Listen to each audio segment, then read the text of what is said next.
We're going. I like the aggressive. Dude, let me drop the great car. You can go tell all those guys up there they can suck it. What we're about to do is not a good idea. All good. What is he doing? You gotta be kidding me.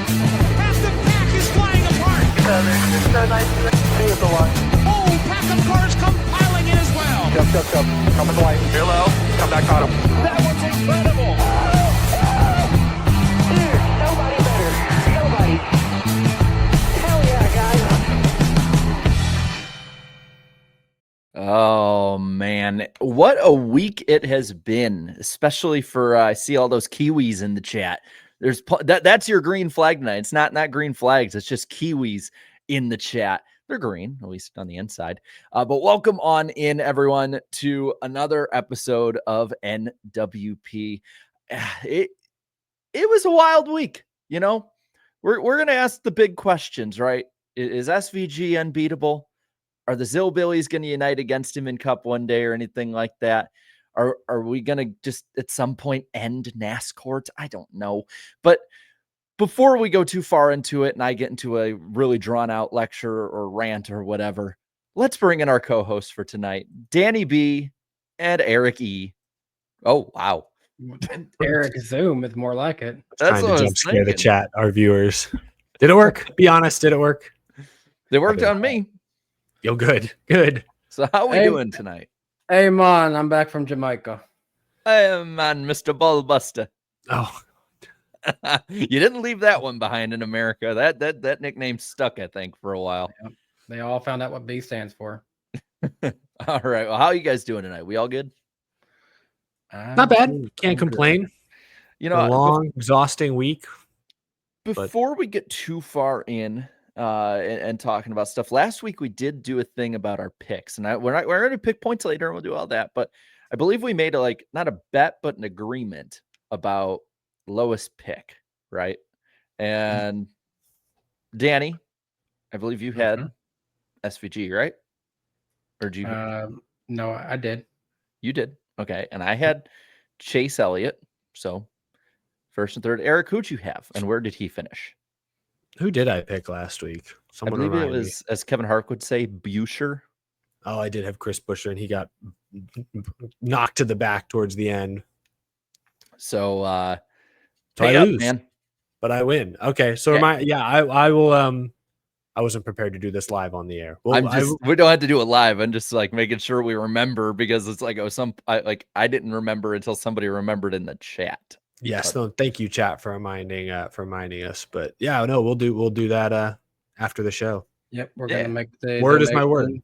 donation to St. Jude, and I think we said we all do $5 each or something like that. We'll make it happen. We'll make it happen. You know what? I'm gonna match whatever Eric's gonna send. If Eric's sending 15, I'm gonna send 15 as well. There you go. That's Every little bit. 100. You know. Match it. Let's Mr. Beast this thing. I'll tell you what, you know who was a beast on Sunday was Shane Van Gisbergen. Which are we surprised? Actually, a little.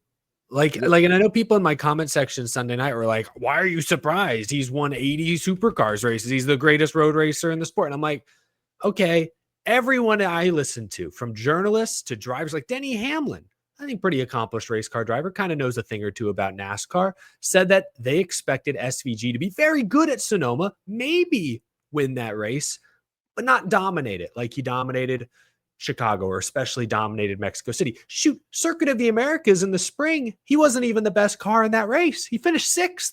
Kyle Busch led the most laps. He still led a lot of laps at the start here, so it's not like he wasn't relevant in that one. So my point going into Sonoma was not to dispute SVG being the favorite or co-favorite. Like, that completely understandable. But I also did not expect him to lead 80% of the laps, whatever it was. I didn't expect him to be virtually untouchable at Sonoma. Like, he looked more beatable at Chicago at times than he did at Sonoma. Sonoma's been on the Cup schedule since 1989.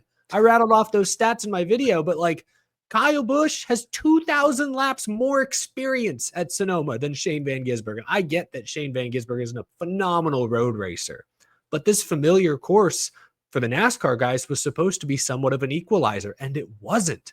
That's why I called this a wake-up call, because shoot, if Shane Van Gisbergen is this much better than the field at Sonoma, Watkins Glen is a write-off at this point. Even the Roval, AJ Allmendinger's playground, there's a bully in the sandbox now. His name is Shane Van Gisbergen. Anyway. Well, and I think it's kind of an indictment too on colleague. Like you saw what colleague wasn't able to do with him, AJ Allmendinger. But I don't know about you guys, but every time we pick road courses, because none of us have picked AJ outside of like the Roval in about a year or two, and everyone's like, "Why wouldn't you pick AJ Allmendinger? He's one of the best ones out there." Well, the stats don't back it up anymore. No, I think we can say it's the car more than anything, to AJ's credit, because when you look at what Shane Van Gisbergen was doing and how he would be, what he's doing now in Trackhouse equipment that is way better than colleague at this point. And then you compare it to what those two separate teams were doing. I can give you some comparisons real quick. Go for it. Because I've looked up the numbers yesterday. So he's made 4 Cup starts for colleague on road courses, 6 road course Cup starts for Trackhouse. So pretty equal.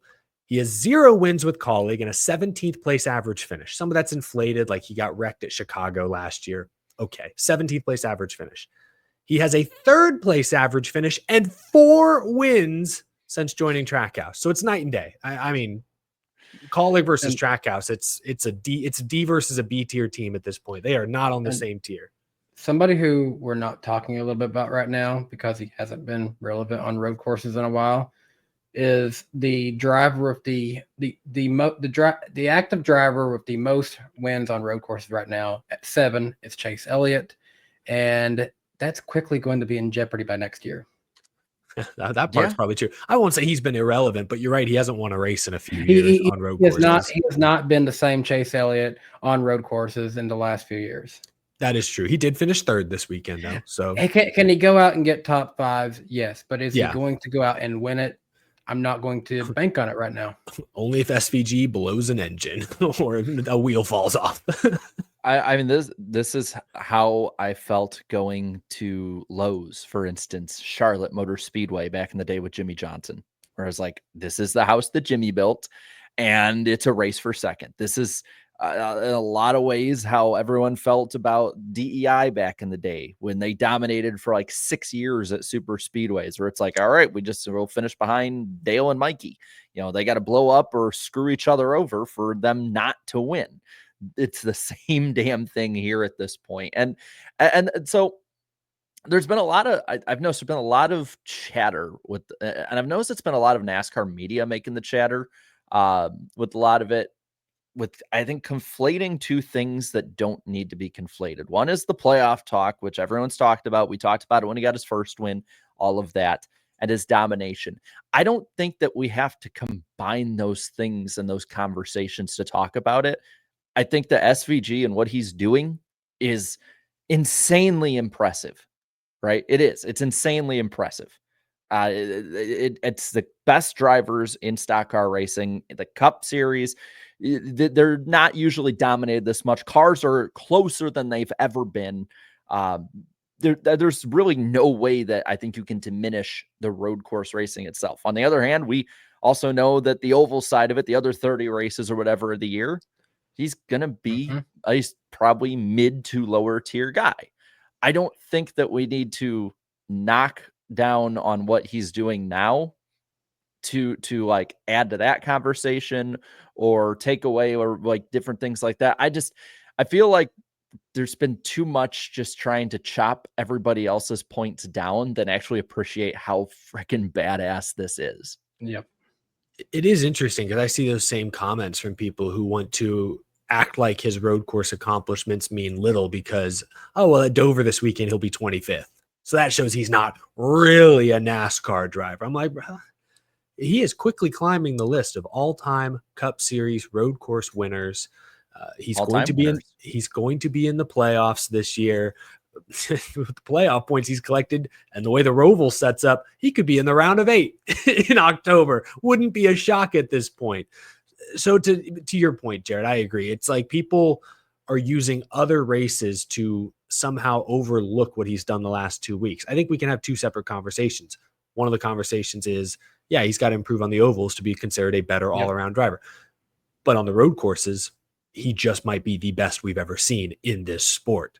We can have both of the same conversations. You can enjoy or at least appreciate the dominance the last 2 weeks. And then, this week at Dover, we can talk about, well, he is still a rookie. He's still got some room to grow. But I'm with you. It does feel like a subsection of the fan base is going out of their way to try and rain on this parade when I just don't think that's fair. Well, I think a lot of the NASCAR media is trying to make it a bigger thing than it is. Like, yeah, Maybe. there's some fans that are saying it, but I feel like they're just trying to find a story. Like, I was listening to Teardown, and they're just hyper focusing for 15 minutes on this, and it's like, no, I have not seen as much of it. Maybe it's just I curated my Twitter better than they did. I don't know, but I have not seen as much of it complaining constantly that he's not good at road courses because he's not good at ovals or anything like that. I'm in the boat of let's appreciate it. Like we're probably not going to ever see this kind of domination again at these types of tracks. Probably not with this car. And I wanted to run through some names here. Right now, SVG with 4 wins is in a 3-way tie for 11th all time for road course wins. Those names he is tied with is Mark Martin, who has 4 road course wins, and Kyle Busch, who has 4 road course wins. When he wins Watkins Glen, I'm not even going to say if, when he wins Watkins Glen, he will move up to a tie for 8 with Martin Truex Jr., Darrell Waltrip, and Tim Richmond with 5 wins. The crazier stat is one I think you guys might have seen from Joseph Strigley. Shane Van Gisbergen is the quickest driver in the modern era to get to 4 Cup wins, quicker than Jimmy Johnson, Tony Stewart, Jeff Gordon, Dale Sr. Shane Van Gisbergen now, by a pretty wide margin, is at the top of that list. And again, kind of to your point earlier, Jared, like we can put asterisks. Well, there's more road courses now. That's especially whatever. Let's still appreciate the statistical anomaly that SVG has been the past few weeks. Because like you guys just said, I don't know that we'll see this again anytime soon, at least. Here's the thing with him. I talked about the Chase Elliott being at 7, and Chase may win another one. I don't know. But if SVG only won the same 3 races for the next 2 seasons, well, he would pass Chase Elliott by 2027 if Chase never won on a road course. And he would also tie Jeff Gordon with his 3rd win of 2027 by getting up to he would pass Gordon with 10 if he only won these 3 same road courses for the next 2 years. Well, and so I think there's probably going to be 5 or 6 a year, let's say, for that time moving forward. Right. Like I think we will still have a street course, even if it's not Chicago next year. Yeah. We're probably have a street course. Sonoma, Watkins Glen are going to be locks just for which corporations own them. And there's talks of expansion, other stuff like that. Right. So right now he has 4 wins. I want to list off a few other people here. Again, it's not going to be a who's who names, but it's going to be kind of like oh, wow, he's already matched them in wins kind of thing. Just a few of them, right? Bob Flock, for instance, one of the Flocks. He's going to be around there. Bobby Hamilton, Parnelli Jones, Joe Nemechek, Ken Schrader, Morgan Shepherd, Ricky Stenhouse, Michael Waltrip, Glenn Wood. Like he's already tied right now for being in the top 100 all time. And if they made the list again, would you consider SVG a top 75 greatest driver? I'd say 75, but you could probably argue. I mean, if he puts a full career together like this, you could easily argue top 100. I mean, if he wins, like what are we thinking he's going to win for like the next 5 years, right? Like I think you can pencil him for, like Danny said, he probably wins 3 road courses a year, 2 to 3. Okay, so if he stays around for, let's just say 5 years, that might be generous even. If he's around for 5 years and he averages 3 wins a year, he'll probably end up 16 to 20 wins. I highlighted this comment from Dirty Deaf because it's a great point. With Zilich coming up probably next year, and who knows what other road course kids could be in the pipeline in the next several, I think there's a chance. And some of these get like the Bells, the Reddicks, the Ty Gibbs are probably going to, even Chase Elliott will probably keep getting better. Like at some point, it will get harder for SVG to dominate these road course races. Eventually, someone or the field will catch on, or at least get closer. So I don't know if it's safe. I don't know if we can safely pencil him in for 3 wins a year just yet. Well, let's say I'm not even going to count him out that he will never win an oval too. I think it's possible he does win on a super speedway, or we've seen guys who are great road course racers like when Pablo Montoya also carry success to Indianapolis. It's a track you got to have a lot of throttle control, brake control. That might play well into SVG. Yeah. So let's say 2 a year then, and it could be an oval, it could be road courses, whatnot.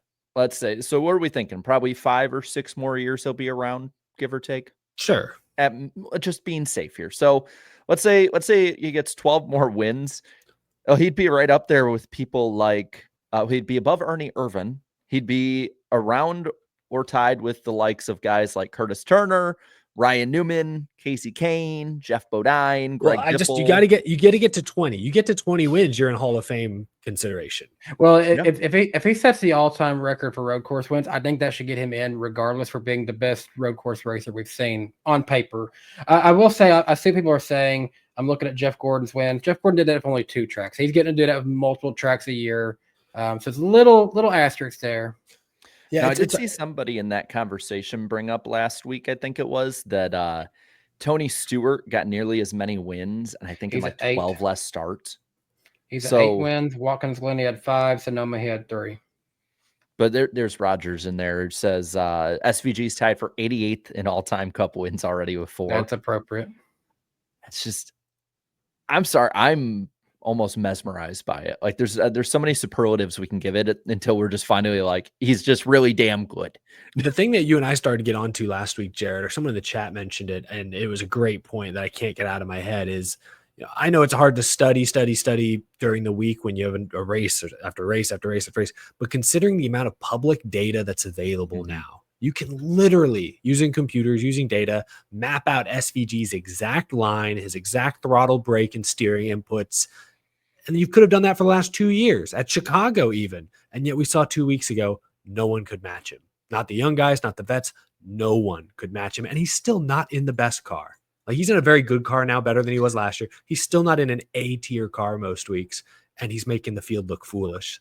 I mean, Sonoma, again, people can say it was predictable. Him dominating Sonoma was not predictable. It was a wake-up call. A lot of people, he is that much better than everyone else. A lot of people were saying this is going to be one where the field's evened out a little bit. No, it wasn't. Yep, it was not at all.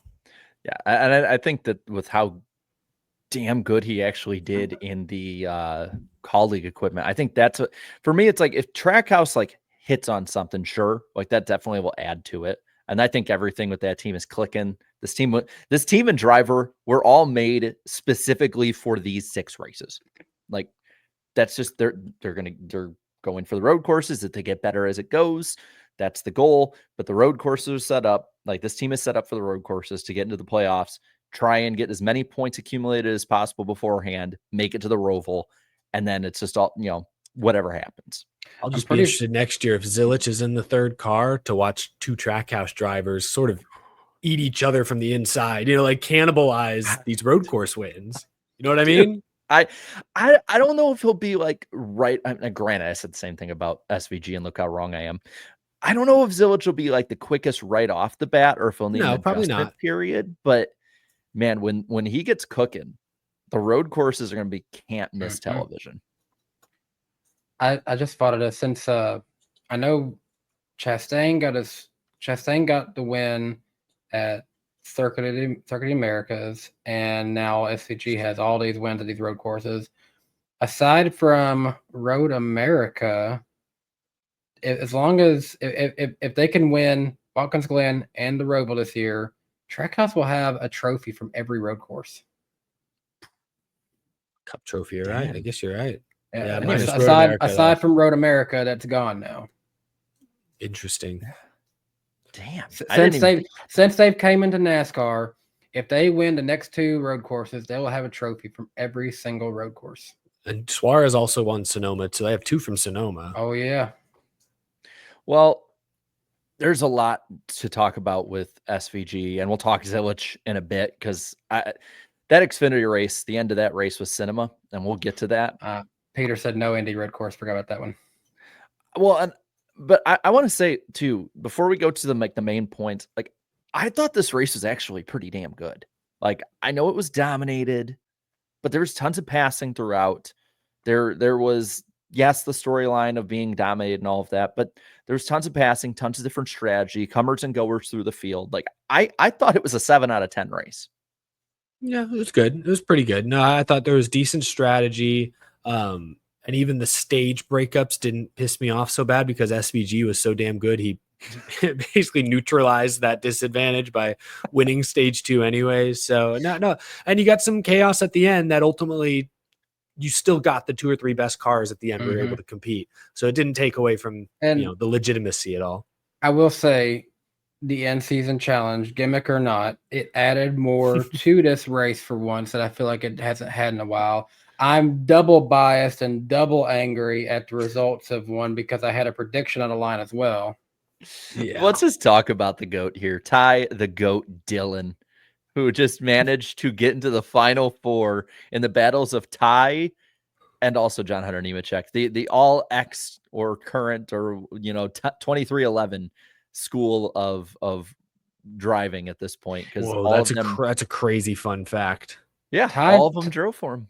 Ty Dillon was the very last seed. He was number 32 seed coming into this. And how did he get through it? Let's see. He did not get caught up in the giant wreck at Atlanta. Yeah, because he was in the back. At Chicago, he had to beat. Who did he have to beat again? Someone random. Brad. Oh yeah, he drew in that wreck. He drew arguably the worst road race, not the worst, but he had actually a good race at Sonoma. I'll give Brad a shout out for that. But a not great road racer at Chicago gets caught up in that Hocevar crash.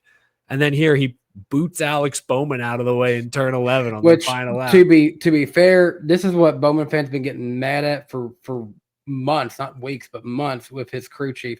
Crew chief getting him into a situation he shouldn't have even been in. He was having a decent race. He shouldn't have even been that far back with Ty Dillon at that point. Was he one of the guys who stayed out late and then just got swallowed up by tires on all the restarts? No, I think they actually were one of the ones that pitted, so they got back there because of all that stuff. And Nicey just didn't go forward. Oof. Yeah, and I actually really like the in-season challenge. I know there's been a lot of people complaining about it and all of that, but to me, this fits the bill that Noble fit for that time, and like all these other kind of little things for money and all that. Like I'm not gonna lie, I'm not even gonna like hold my bias aside by any means. I'm rooting for Ty Dillon to win this thing simply for the storyline. Like it doesn't affect the championship. It doesn't affect the vast majority of the race. Like, okay, Alex Bowman lost 2 points. Maybe that might affect him at the end of the regular season. We'll find out. True. Yeah. Maybe I can eat my words on that. I will agree with what Jake Bynum said. Hendrick's PR team did get karma when they made a post that they were trying to end a Cinderella story. They actually made that with Bowman in front of that. That's right.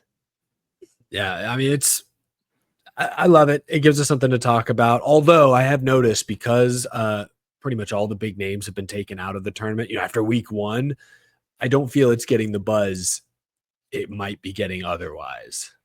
Like I just felt like the tournament was an afterthought this weekend on the broadcast, and I didn't watch the alt cast, which I heard was not good, probably because they only had 3 or 4 matchups to talk about, and it was, I mean, all due respect, as fun as the meme is, a Ty Dillon versus Alex Bowman matchup at Sonoma is not the most thrilling thing to keep an eye on throughout the day. It turned out to be on the final lap, but you're not going to get me to turn the channel over to watch that head-to-head most weeks. So the in-season challenge is now Ty Dillon versus John Hunter Nemechek and Tyler Reddick versus Ty Gibbs next week. It feels like Reddick should win the whole thing, but we obviously now can't. It's set up. Nope, that's Ty Dillon's. If the final race was anywhere but Indy, because I feel like Indy, I mean, we've seen some weird wrecks. We've seen some chaotic finishes there. Jimmy blowing up, racing for the lead a few years back. Like we've seen some goofiness, but that is such a car-dependent racetrack. And I just know Ty Dillon has the 33rd place car in the field. You know what? On paper, Nemechek should seem like the obvious choice to beat him at Dover. I don't think I trust Legacy's cars to be legit when they need to be when it counts.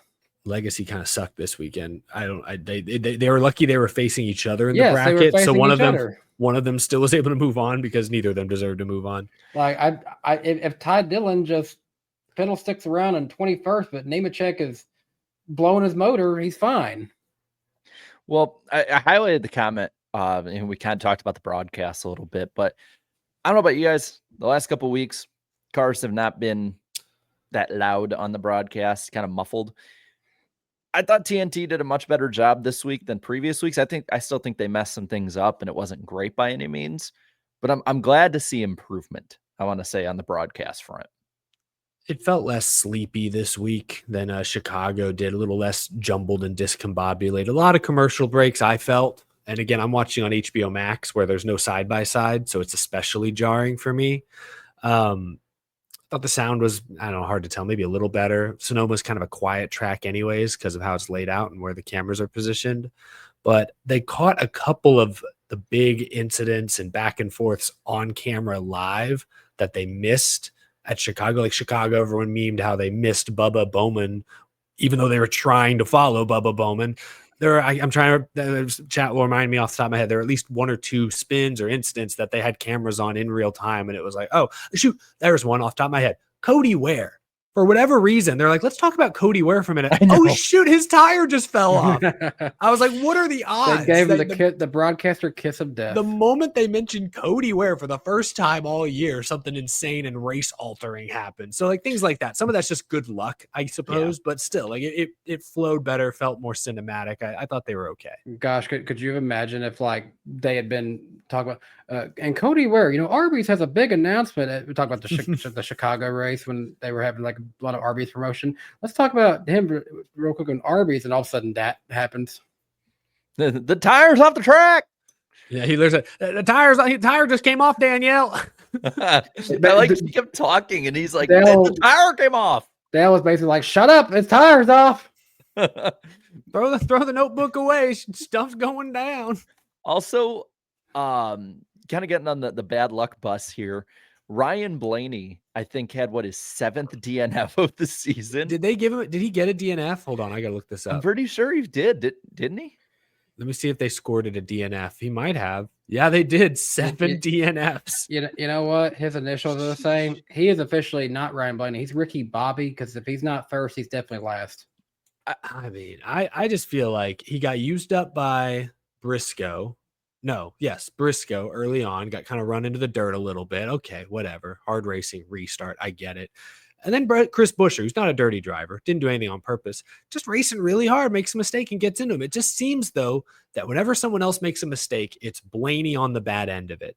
And that could be a total coincidence. There is a lot of luck in racing. We know that.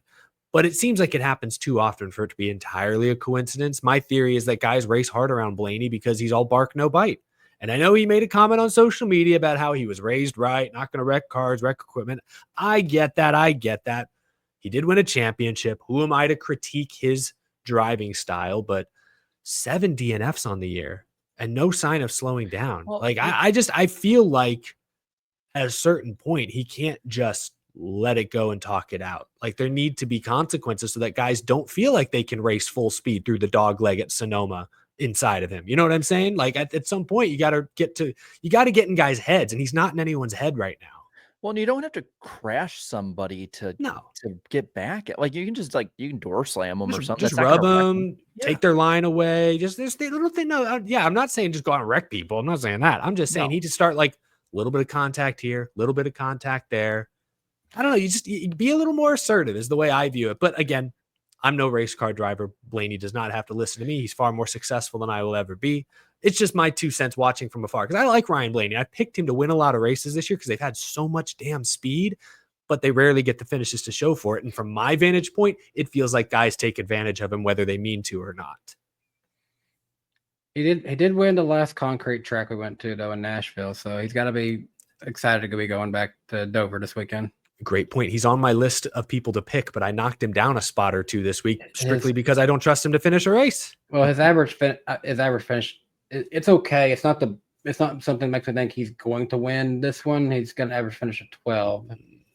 Reverse psychology. Danny's going to pick Blaney, folks. Steal him if you want. Cedar kind of puts it right. Like Blaney's like Martin Truex Jr. but with the attitude of Earnhardt, but drives like Mark Martin. And it's not bad. No. It makes him likable. Like, I do like that he's not crazy. I like that he's not reckless. I like that about Blaney. That's one of the things that resonates with me about Blaney. But I don't know. Like, I watch NASCAR today and think, damn, my guy Matt Kenseth would not survive in modern NASCAR. It is dog eat dog. I do hate to say it. You may have to adjust a bit.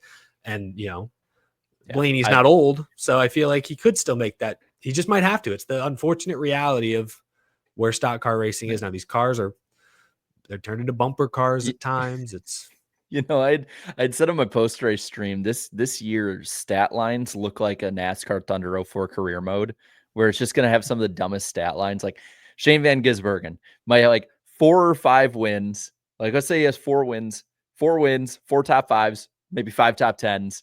Or whatever. And then it's like average finish 28th, right? Ryan Blaney is going to be like 3 wins, like maybe 12 top 5s, 21 top 10s, 13 DNFs. Like it's just not going to look real to us. Who had the prediction he gets 10 DNFs? Was that you, Danny? I said it was 10 or more. Oh, Jarrett. Okay. Oof. Yeah. Looking good. Yeah. I saw someone on Twitter was saying something and you said you were already way ahead of them. Yeah. I almost put exactly 10, but I was like, nah, I think he could get more. And then like, I remember I think he had 4 or 5 when I made the prediction and people were like, dude, you're overreacting. Like there's no way he's even going to get past like 7 or 8. And it's like, he's at 7 with 16 races to go. But the crazy thing is he could very well still be in championship 4. Yeah. And you know what? The pendulum could swing right back. Cause I don't think this is normal. I like to think there's that regression back to the statistical mean, and great drivers that run up front a lot usually don't get like 8 to 10 DNFs a year. But anyway, there was some other stuff to kind of go over here. You guys want to go over some controversy with Pit Road? Why not? Yeah. Spice things up a bit. Chat, do we need to spice things up a bit? Let's spice it up.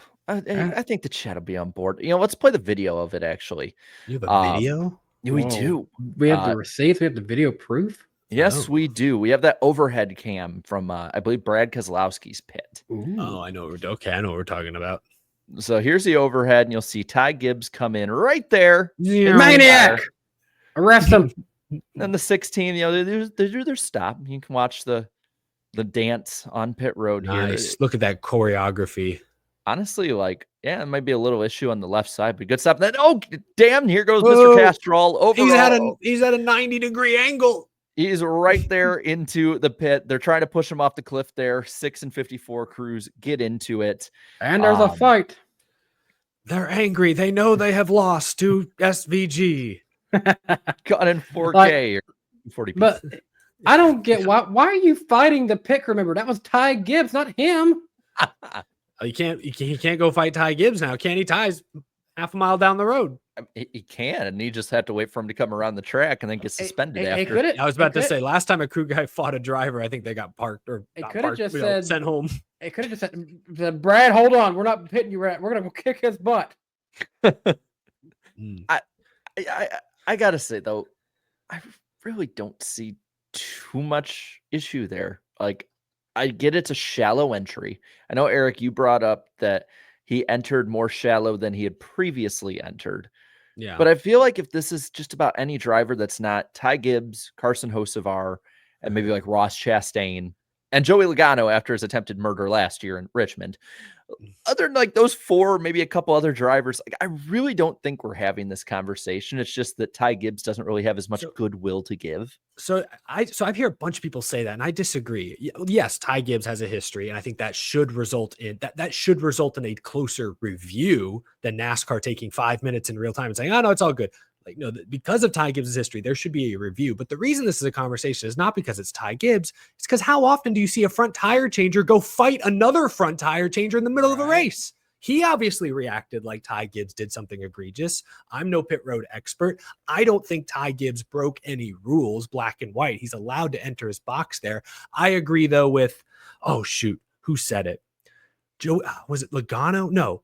Oh, I need to get this right. I know Bosey had some pretty good quotes on it. There's Bosey working in the pits is someone I would really, take a lot of heart to his word. Yes. So my only critique of Ty Gibbs, he did not break any rules. I don't think anything he did should raise to the level of suspension or necessarily even a fine. It should have been reviewed during the week. Yes, it wasn't. I think that was a misstep. He didn't break a black and white rule. I think he did break the unwritten rule. He broke the code. Yes. He did not show the Keselowski crew member the respect. He did not demonstrate proper pit road etiquette. No, he does not have to completely, shallow up his entry and go around Keselowski's crew there. He is entitled to some of that space, but the 6th tire changer is also entitled to his space.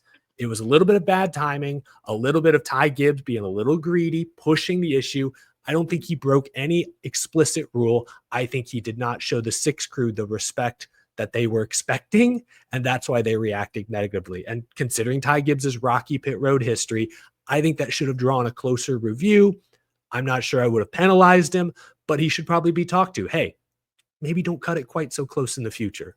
I think the 6th guy should be talked to. Hey, maybe don't cut it quite so close in the future. I think that's how this could all be resolved. And here's the thing.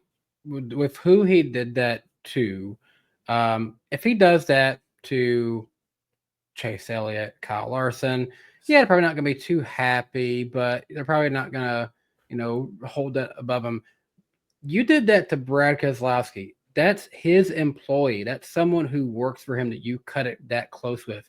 So now I'm not gonna hold any. I'm gonna cut you the same amount of slack you gave to my pit crew members at that point on the track. I'm gonna race you hard the way you're racing through my pit where my people are.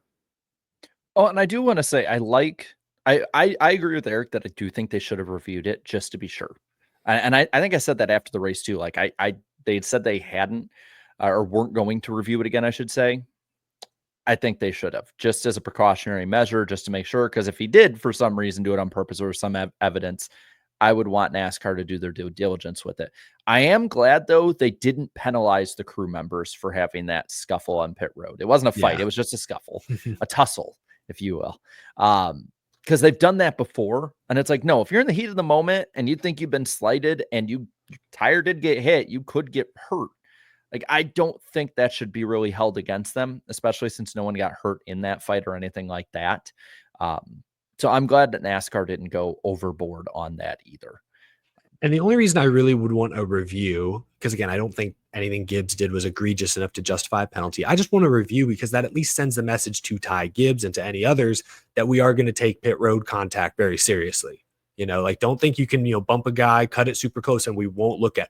We're going to look at it closely, and if this becomes a trend, we may have to act. That's the message I wish they had sent. Instead, it felt a little too nonchalant, considering, again, factually speaking, Ty Gibbs did enter his stall a lot more aggressive the second go-around than he did the first. So it was a conscious decision by Ty Gibbs to drive in closer that time. I think they should have reviewed it just to send a message that we will take contact seriously. A couple other things I want to highlight here. Real quick, this is a story off the track. Obviously, the broadcast didn't get it. There was a story of the security guard I saw.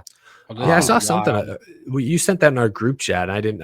Yeah, he assaulted a disabled fan, I believe it was, on pit road. Like, knocked him out of his wheelchair, hurt him, damaged the wheelchair, all that. I want to give an update. Is this just alleged, or has this been confirmed at this point? It's been confirmed because he's been charged with assault. Okay.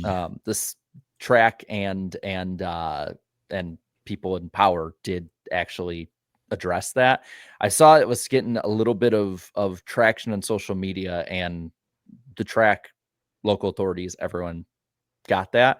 So I wanted to give an update. I see a lot of people that didn't even hear about it on there. So like I'm assuming they're going to take care of this fan pretty damn well, after that because that's just messed up. I agree. The guy probably was a psycho. But I did want to update that. So I'm assuming again it'll get a happy ending, more or less. Back onto the racetrack, there was one other kind of thing. There was the charge at the end. I want to talk about the chases really quick. Basically, is the way I want to put it. There was the charge at the end by Chase Elliott. And I'll ask, if there weren't those cautions, do you think Chase actually catches up and beats Shane? Maybe the first restart, he got kind of jostled about, and then when all those guys spun in turn 4 or 5, whatever turn that is, it kind of, or turn 7, maybe, I forget what that turn is. It kind of helped him get some of those spots back, but he did not get a great initial restart. Was kind of in the hornet's nest, probably back there, like where Alex Bowman got caught up and all that. So if that had been the only restart, I don't know. He got better jumps the next couple of restarts and gained some positions. If it had run green, maybe, because I think he was a little faster. He wasn't that much. Even when he did get, like, he drove up to third there with like 4 laps to go and was maybe a 10th a lap quicker than the guys in front of him, but that wasn't going to move the needle enough. So I'm of the mindset he probably was only ever going to get back to second or third. Winning was probably off the table. I think, could he have gotten to his back bumper? Potentially. But then you get SVG actually racing him. I don't think he was going to be able to get around him. So that's the thing, is I think Shane was just sort of at the end, just managing. He'd done for most of the day. He did all he needed to. Yeah, he never got out to his like 17-second lead like Mexico. Like that's what shows that he could do much more every time. He reminded me a lot of 2010 Marcus Ambrose before Marcus screwed up trying to save gas. Yeah, I mean that I've looked into that race, looked back at that this week, and it's similar, definitely. I think he might, he would have probably got to second. I don't think he would have caught the 88. I think that he probably would have gotten second if he didn't go off track with 2 to go. But yeah, that too.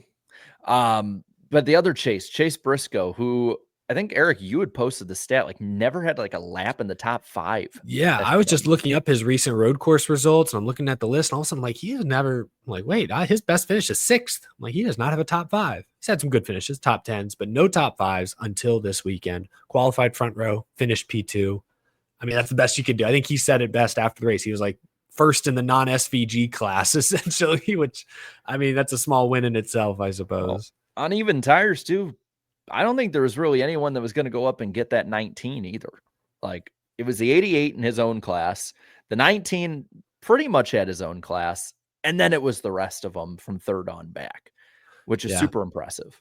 I want to give a few shout outs. Michael McDowell was on the same strat as Elliott at the end, drove up to 4th. And, he's a great road racer. I wish the mechanical issues didn't get them at Chicago, because he may have had something for SVG.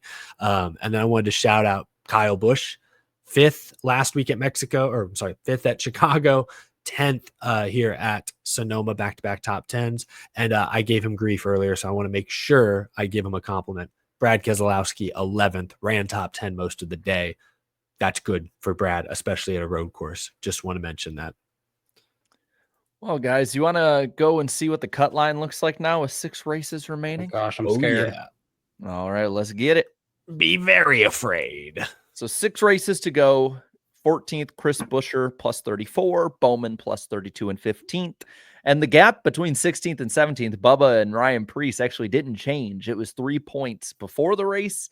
It is 3 points now after the race. But Danny, the way that you kind of reacted there, it doesn't sound like you're too comfortable. I mean, 32 is a better gap than 3, but I got to understand we still have a few, you never know what can happen. We got through Atlanta, and we had Chase Elliott win, so that kind of eliminated one wild card there. SVG is taking up all the road course wild cards at this point. We're waiting on Austin Dillon to bring out the same car he had at Richmond last year. But really, I mean,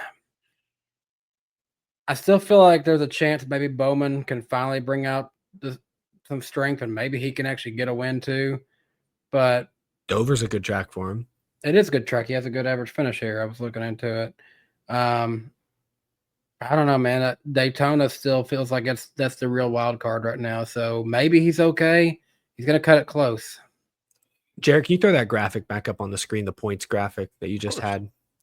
I got a beef with you, Jarrett. And I know it's not your fault because this is how we always do it, 14th through 17th. And I know Yeah, you Jarrett, didn't- how could you possibly do this? and I know there's no way for you to edit this graphic in real time. But right before we got to this segment, I was giving Kyle Busch a compliment only for him to be excluded from the cut line graphic. He is 18th, only 37 points back. Yeah, I agree with Danny. There's a good chance that the line moves up a spot potentially or more. Surprise winner here, surprise winner there. Maybe Kyle Busch is that surprise winner. He qualified on the pole and ran top 5 at Dover last year. And I'm just saying, if he can put together full races and not wipe himself out, he did it at Sonoma and he still came back. But if he can stop wiping himself out, I mean, he's stacking points. He could be in that picture next week or the week after. He's not won the 500, but he has won the 400 a few times. He very well could win it. Yeah, I think he could win his way in at some point. Like they can get him to that level.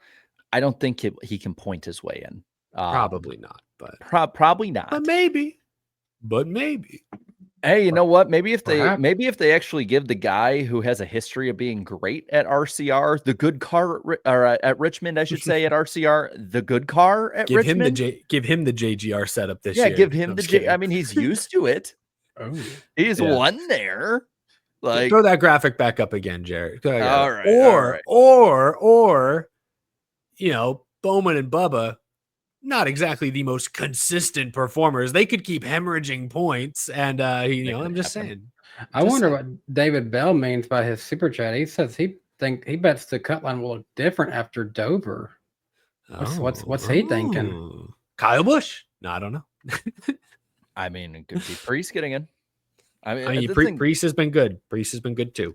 That 60 team has been good. All three of the RFK guys could win any week at this point. I mean, Hocevar could very well come back of speed now that we're back on an oval. He's done solid everywhere but a road course here lately. Remind me, maybe I'm wrong. Was it Hocevar that was actually had a lot of speed at Dover last year, or am I just misremembering things? I know there was one of those like kind of sub 25th place guys that was really fast there last year. I feel like he had a top 10. You might be onto something. Let me look it up. I'm looking up Carson Hocevar at Dover. It was Noah Gragson is maybe who you're talking about. Maybe it was Gragson. He was up there. Yeah, he ended 6th. Hocevar was just mid-pack. He started 20th, finished 22nd. Okay, so I'm probably thinking of Noah, because there's always like that one weird person at Dover. Never, doesn't matter what generation of car, what year. It's always like that one guy who, it's like the King Ghidorah meme where they're all looking fierce. You got 9 guys looking really fierce, and then you got the one that says like that. That's taking out Martin Truex Jr. and also taking out Daniel Hemrick, who only had 1 start in the last 3 races. Yeah, the drivers with the best average finish that are still active is Chastain 5.7, Chase Elliott 5.7, Alex Bowman 6.5, and Denny Hamlin 9.0. Those are the ones that have the best average finish below 10. God, I remember when this was like Denny's worst track, and then they just turned it perfect around. I honestly think you might need to start racing for points right now. Like a few weeks ago, before Shane went on his just insane run, I would have thought, well, yeah, 1 or 2 of the road courses probably are going to have somebody weird, right? But I don't know at this point, because like, what do we got left? We got Dover, Indy, Richmond, Iowa, Watkins Glen, and Daytona. If you are Hendrick Motorsports, and I know he's a redheaded stepchild, but where he's at right now and how his average finish is, he's had a win here before. They need to get all the heads together and focus on getting speed at that 48 to get all their cars in this weekend. Yeah. I mean, that's what JGR seems to be doing right now. I think they said they're doing that with Ty Gibbs. This is, in my opinion, this is their last true chance to get Bowman speed at a track he's good at if they want to get him a win and get in. Hey, I know that commenter. I have a prediction online for that, so I would love for that to happen. Maybe it could.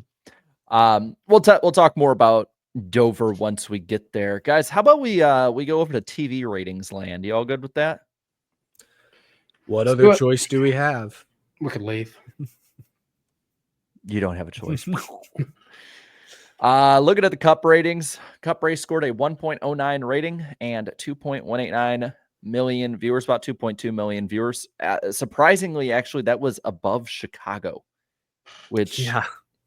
What? marketing, that has to be it. They didn't market anything. TNT has not marketed anything well, in my opinion. I would not compared to Amazon or even Fox for that matter. At least Fox does it with other sports. Exactly. And the Super Bowl.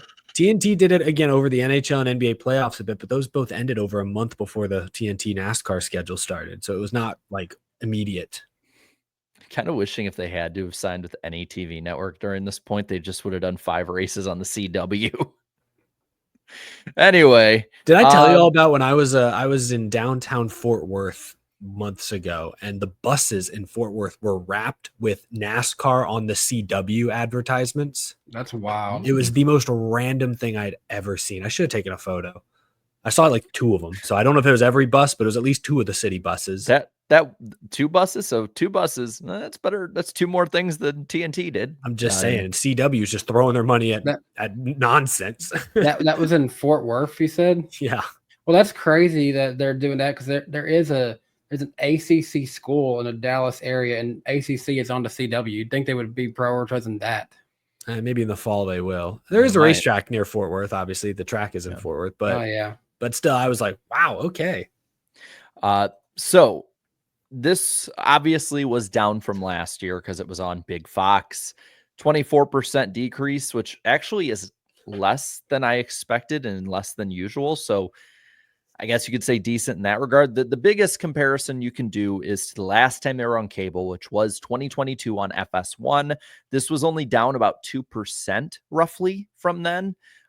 So this actually is about in line for what Sonoma does. And that race was also 4 or 5, depending on the bye weeks and stuff, 4 or 5 weeks earlier in the season, which always tends to get better ratings. So this is what's to be expected. This is the first week that I'm actually like, okay, this is where we should be. The last 2, they should have been higher. This is where we should be. Yeah, I agree. So you can take it how you will on that one. Xfinity had 972,000 viewers. This was up 27% from 2024. They peaked at 1.09, about 1.1 million viewers, and head-to-head beat IndyCar 972K to 576K. No other way, I think, to look at the Xfinity ones other than that was pretty damn good. It's good to be on broadcast TV if you're looking for sheer numbers. Yeah. Well, how about we've seen how many people watch. How about how many people voted? Let's go to the poll. 11,000 voted on this one. And while I'm doing that, I should probably make sure I have all the data for it up so I can compare to other ones. 13% said this race was great. 58% said it was good. 23% said average and 6% negative. So 71% net positive on this race. Scrolling down on my other big ass sheet of statistics. Seriously, there's like 17 pages now on it. It's actually kind of freaking nuts. Oh, yeah. Have you heard of this thing called Google Drive? Have you heard of the cloud, Jared? Well, it's on Google Docs. Yes. Where did I'm having a brain fart. There it is. So there's been 6 races pulled from Sonoma since 2019. This race ranks 4th, but it's actually kind of crazy because the ones above it are 75, 72, 72% positive. Then this one, 71% positive. The other 2 are 31 and 28% positive. So Wow. it's either people are generally all right with it or don't like it. As for road courses, this race ranks 22nd of 34 pulled road course races. So seems a little low, but no, it's not far off. It's tied with the 2023 Roval for 71% positive. Is that the one AJ won? Might be. They'll let us know in the chat. I don't remember anything else about that race. I'll be honest, I don't really remember much about Roval races past about the one where Chase Elliott was a badass I on was going to his say car. the first two were extremely memorable. And then I think about the Xfinity race that took place during a hurricane. That's right. And then they're all kind of a blur since then. Let's go to the comments. First comment was from the ultimate KFB fan. Is this positive, negative, meme? Positive. KB, like I just said, is on a good roll. I'm going to say he's just memeing. 2-word response for the ultimate KFB's comment, and it is solid race. Positive. Positivity. Bzz, bzz, bzz. Tank Slapper here. Let's go to the comments. Said Denny got his first top 30 finish at Sonoma in the next gen era. Hang the banner. Oh, wow. I knew he blew a motor last year. I didn't realize it'd been that awful. I just know that one person on Spotify is going to hate me for saying it for the first time in 3 Hang weeks. the what, Jarrett? Say it again for the people The that didn't hear. banner. I Hang mean, the banner. But you're required by law to say it that time, though. There, we'll put it on the bottom there. Hang the banner. Denny got a top 30. Nice job. The power of the poof said 81 wins in Australian supercars, yet it feels like he was meant to race in NASCAR. Wow. Yeah, don't show that to Facebook. This might be a hot take, but I think he does a better burnout than Kevin Harvick did. He does do some funky burnouts. I do enjoy his burnouts. Roman numeral 3 says 10 out of 10 race. LFG Ty Dillon. Yeah. Clayton says this was my first NASCAR race in person. Super fun to watch. Awesome. Glad you had a good time. I hear good things about the at-track Sonoma experience. Yeah, I'm going to another new track this weekend, but I might have to go to Sonoma next year.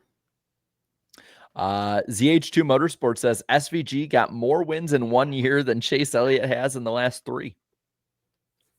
We could play this game about a few guys. Yeah, probably. Kyle Busch. I'm surprised that wasn't in the gutter. Truex. Although, all right. Yeah, Truex. Who would be one that would surprise us, though, on that one? Like, who's somebody that got less than him in the last year? Like, in the last 3 years than he did in the last calendar year?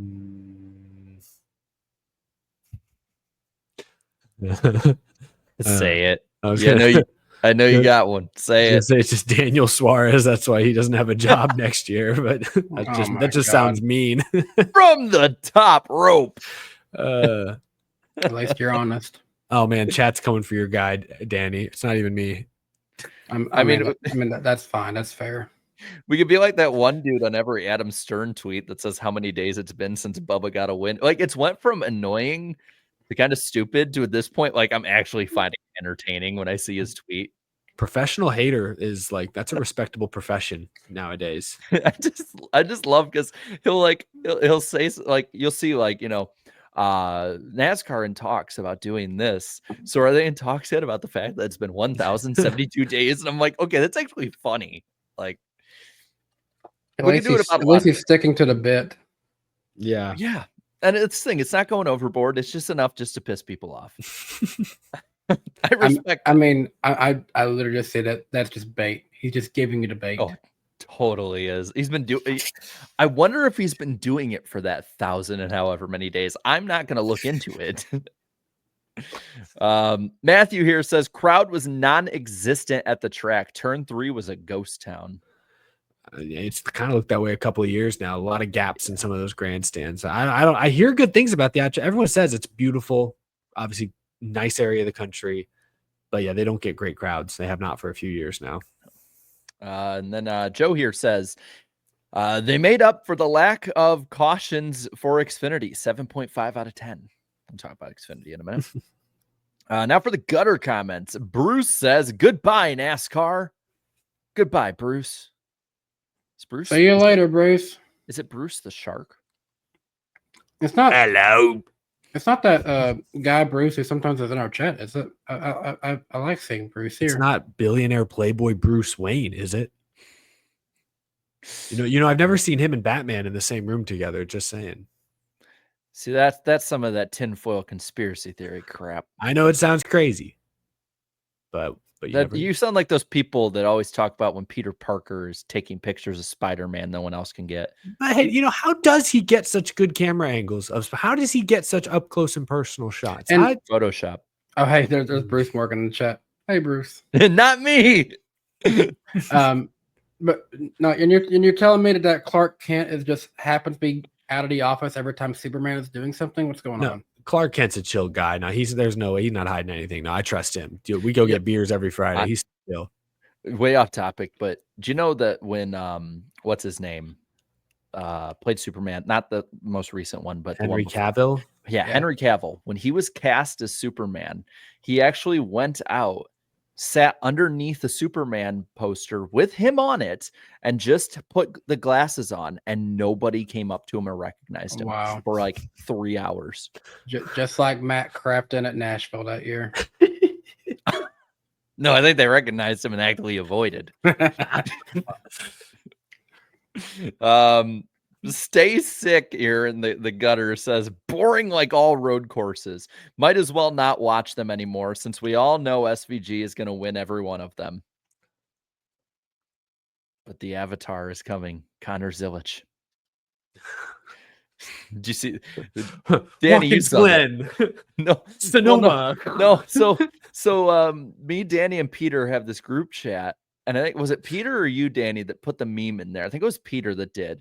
I think it was Peter. Somebody put the meme of when Aang gets like that power up against the Fire Lord when his if I'm spoiling this for you, it's a damn near 20-year-old show or episode, so you had your chance. Like Aang is getting his ass kicked, and then like in this area where he got hurt before, he gets hit like right in his back. And he has this insane power up and just goes like super freak crazy with it. And it's just dominating. And that's Connor Zilich and his 2.4 average finish since he broke his freaking back. So people are calling him the Avatar now. Red Bull gives you the Avatar state. Hey, does he wear a tinted visor? Because maybe that hides the glowing eyes. John here, and it's not the John we know, it's spelled differently. There's a lot of Johns out there. There's a lot of one. And then I was nice enough not to put a last name. John said it was so boring that the announcers had to talk about the challenge. I don't like road racing. NASCAR is ovals. Next week will be real racing again. There we go. There's the Facebook comment I was looking for. Real racing for Americans. How dare TNT talk about the tournament that they implemented? Those bastards. But that was the poll. Let's go into the Xfinity side of it now. We've been talking about it and hinting at it and all that. I loved the finish of that race. That to me, that was classic NASCAR. That was great. And I know that, they roughed each other. SVG was willing to use his car to put Zilich in a tough spot at Chicago. I respect that they pushed each other, but did not go overboard this time around. SVG was obviously faster at the end there, but Zilich is the one guy in that field that can almost match him step for step. And it was cool. It was cool to see a great road course racer play defense, another great road course racer on offense. They finished right on top of each other. It was great. It was a good time. I love that these two dudes are not only so great at road courses, but they're also at such different stages of their career. Like Zilich is literally half the age of SVG. I guess the one thing they have in common, though, is they're both essentially transitioning to stock cars when that maybe wasn't their initial plan. Like Zilich was in Europe racing go-karts, winning against F1 guys. SVG obviously was in Australia. So it's like these guys are both on different paths than they ever maybe planned on, but they're both so talented at what they do. I think it's fun. I'm glad that they continue to meet in these at the end of these races. What I like too is that it was like that chess match, basically. And that's been NASCAR since the beginning. I remember when I was a kid, I'd watch back in the day, and they'd show races from like the 60s and 70s, and it was always like two guys. Usually it was Petty and Pearson, or whoever was up there with one of those two. And you think of some of the greatest battles in NASCAR history, it's usually one-on-one. And to me, like what I liked about it is, like I said, they're clean. They both are the absolute best. I don't care if it's a Cup guy coming down either, because I know for a fact the people who complained about it being a Cup guy would complain if Connor Zilic won by like 20 seconds and dominated the whole race. So they're like, I don't even like, why even bother, right? It's two of the best at their craft. And like I said, I don't think that Zilic is immediately going to go up and like dominate. And I could be wrong, but like when he gets that car under him, when that team and driver is all set, I cannot wait to see the 88 versus the, I don't know what number he'll be, 87, 99, whatever. Can't wait. Zilic is the thing about Zilic is he's also scary at the ovals now too. I know, we noted, I kind of mentioned it earlier, but the stat of 7 straight top 5 finishes since coming back from injury, ridiculous. That includes an oval win at Pocono. Ridiculous. This kid is figuring it out fast. Yeah, he might be a problem for a while for a lot of drivers. And I don't think we're going to see these two get the progress at the same speed as each other, but I'm really enjoying the brotherhood friendship between him and Jesse Love, and I'm looking forward to seeing how they progress together. The bro code, man. That bro code. Looking at the cut line for the Xfinity series, it's widening out a bit more. We've now kicked Ryan Sieg off the island after another just not good, very bad race.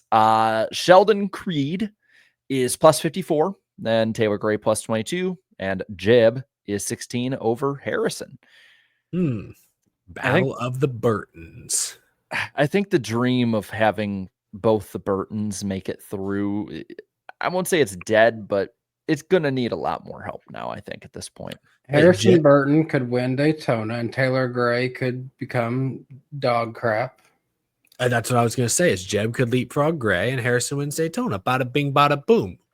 All good. Jeff Ward, everyone's happy. Or Sheldon Creed could fall off the face of the earth. We never know what'll happen. We need that. We need that as our next sound effect, Jarrett. Sheldon Creed. All right. We need to find that. Someone clip out one of Vince Welsh's best Creed deliveries, and we will include that. We just need a compilation of him saying that.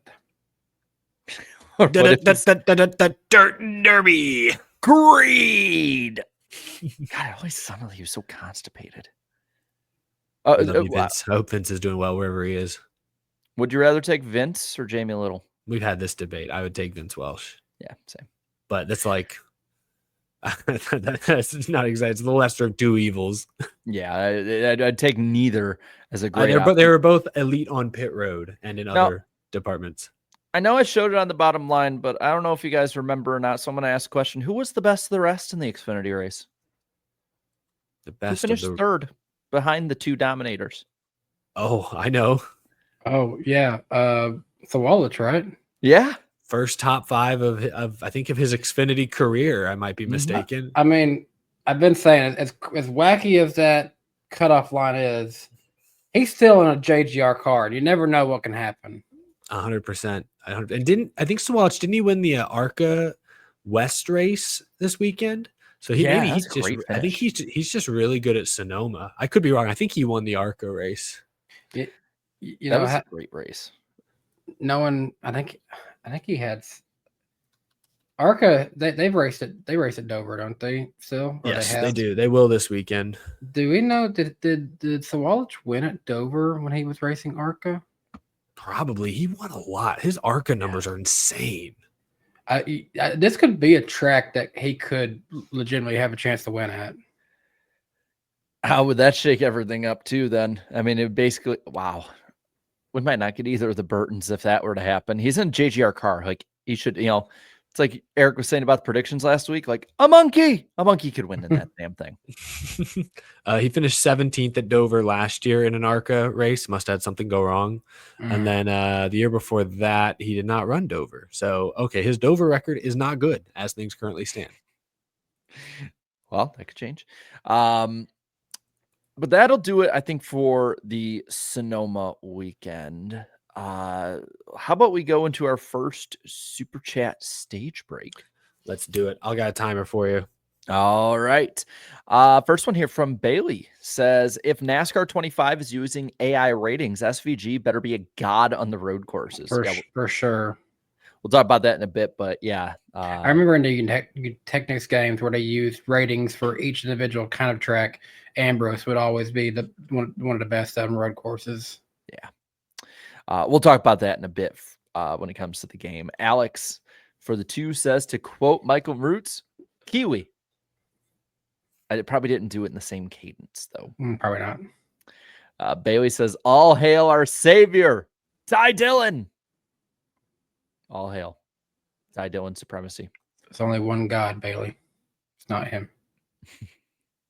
Yes, it is. It's Ty Dillon. Sterling, thank you for the 5. No comment, but thank you still. Ross Crash Stain says, praise Ty Dillon. So he is one of the Church of Ty. And not Ty Gibbs. Gavin for the 3-year membership. Can anyone stop SVG? No, probably not. Let's go 5. God, that must have been so demoralizing watching your driver, like with a guy that already pitted, get passed for the stage win. Let's see. JJTN for the 50. The 50. Whoa. Says, Connor Zilich is not in reality. He said on Stacking Pennies he would jump to F1 if he had the opportunity, but he wants to have a fan base in the US if it doesn't work out. There isn't a driver in Cup who would have a ride after they jump ship to F1. I mean, there isn't a driver in Cup who would have a ride. No, I don't think that would be the case. I mean, I don't think they would like hold the seat for him, but like if he goes to F1 and has that on his resume and that, support and that notoriety, I think there'd be a Cup team interested in if he wanted to come back. Yeah, I mean, look at the different teams that took chances during the open wheel invasion back in like 2007 and 8. Like Kyle Larson could announce tomorrow, hey, I just want to run dirt races. I'm going to see y'all later. Okay, see you later. Hey, I want to come back and run Daytona 500. All right, yeah, sure. We'll get you a ride. They totally would. West Virginia for the 10 says, didn't SVG finish 13th at Martinsville last year, or am I misremembering? Would be cool to see him win there. I think it was like even 12th. I thought it was 12th or something. He did have like a random really good finish. Yeah, he was decent. Which that kind of track, a lot of braking, very similar to a road course. Yeah. Ambrose ran well there too. Jason here with the 548 says, fire Blake Harris. That call cost Bowman a top 10. More importantly, cost him the in-season challenge. Man, what happened? Remember when Blake Harris was like the guy coming over from front row? That was the reason that McDowell supremacy became a thing. Yeah. True. All right, let's get the last one here then from Marco, who says for the 5s, Blaney has had so many DNFs and head-on collisions this season. Does he get a free toaster or something? Does he get like a punch card so he gets a free sandwich after so many visits? He does not pass go. He does not collect $200. He doesn't get a free toaster, but he can get a free toaster strudel to go in there. Well, that was fun, guys. Danny, I don't know about you, but I heard a bit of thunder today. We had a couple storms come through today. I was kind of shocked. I actually got cut out in one when I was running this morning. Oh, boy. Yeah, I was running and I got back, and then I went out later early in the afternoon with Rhett to take him for a walk, and lightning struck like in one of the trees at the tree line, and I was like, nope, and we sprinted a mile back. I think Eric's getting struck by lightning of how much his camera is moving. Do you guys not feel that thunder? Thunder. It is the lightning round. There it is. Very short lightning round this week. Of course, we have the NWP Clips channel. Be sure to look at that if you miss any of these, if you're, don't see the ones that we upload as well. Just one big thing. Chris Wright is out in the 5 in Xfinity. Kaz Grala is in. So I guess I can show this one last time. Oh, man. There the guy when he's goes down. My hero. Watch him as he wrecks. That was like sometimes you just have to do the right thing. Oh, I'll go. I'm sorry. I'll go. guys. I'm just asking it now. Have we Drew dollared him? Honestly, probably. I didn't read his statement today. Did the internet bully him out of racing? I honestly, it was 19 races too many. I was gonna say the garage people in the garage, like Balicki took his shots at him. I don't know. Like, I feel like it was not just the internet. Not? Yeah. I mean, hell, we were all saying this stuff at Daytona. Daytona was the first red flag, and it was also the only flag. Also, next week we will be on Danny B's channel, July the 23rd, Wednesday night, 8 p.m. Eastern time. I'm going to talk about all things Dover after I go to Dover. Yeah. And I'll be the first one of us to go to Dover, right? Yeah. Before I did. Yeah, I haven't been there. So let us know what Miles is like. Yeah, that's actually what I'm looking forward to seeing. Is like, how big is Miles the Monster actually? You like get there and you're like, what? It's like that Joe Pesci one. What the F is this shit? I should take my little Miles the Monster up and keep in my backpack and be like, I have your son. Take him back. He keeps leaving little pebbles all over the house. That was the lightning round, by the way. Wow, that was a short one. It was kind of like the pop-up showers that we've been getting in Tennessee all day. All right. It's time. Let's do it. NASCOURT episode 1000 Electric Boogaloo. Order in the court. All right, Eric, lead us off. Send in the dancing lobsters. Eric, you lead us off in this. What are we looking at? Aging ourselves. I bet half this chat doesn't even know that reference. Where do we want to start? I guess we'll start with 2311 front row. So today was the deadline. I saw a report before we went live that NASCAR has received the paperwork from 2311 in front row. They are expected to compete this weekend as non-chartered teams. There are reports out there they may, depending on the result of this upcoming injunction, they may be forced to pay back their charter payouts from the first half of this year. TBD on that one. In a last-ditch effort to try and save their charters, ironically, we get a super chat right now from I Stand with 2311. I don't think that's a coincidence. I don't think that's on purpose. I don't know if that evidence will hold up in court on its own, but hey, glad to see fans throwing their support. Put that back up there for a second.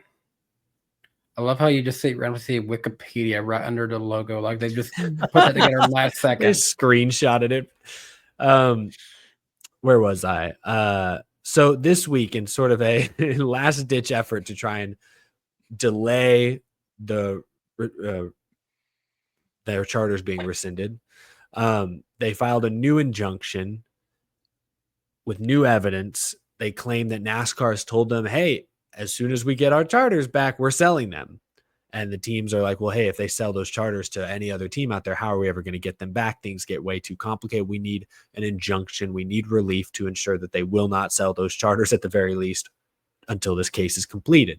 I saw a report from Bob today. I've not had a chance to read any of today's most recent court filings, but it sounds like NASCAR has assured the court they will not sell these charters, at least not until after this latest injunction has been decided on, which could be in the next few days. So don't expect an announcement tomorrow that so-and-so has bought a charter.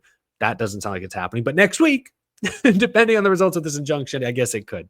But that's essentially where we're at. So pending the results of the latest preliminary injunction, right now 2311 in front row are non-chartered.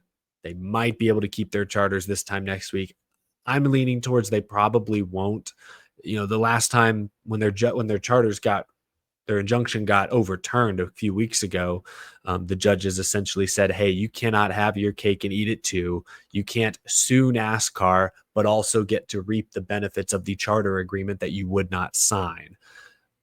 That feels, I'm no lawyer, no legal expert. That sounds logical to me, as much as, I'm not trying to pick sides here or anything. That that sounds like a fairly logical conclusion, in my opinion. I don't know that this latest injunction will be successful on that front.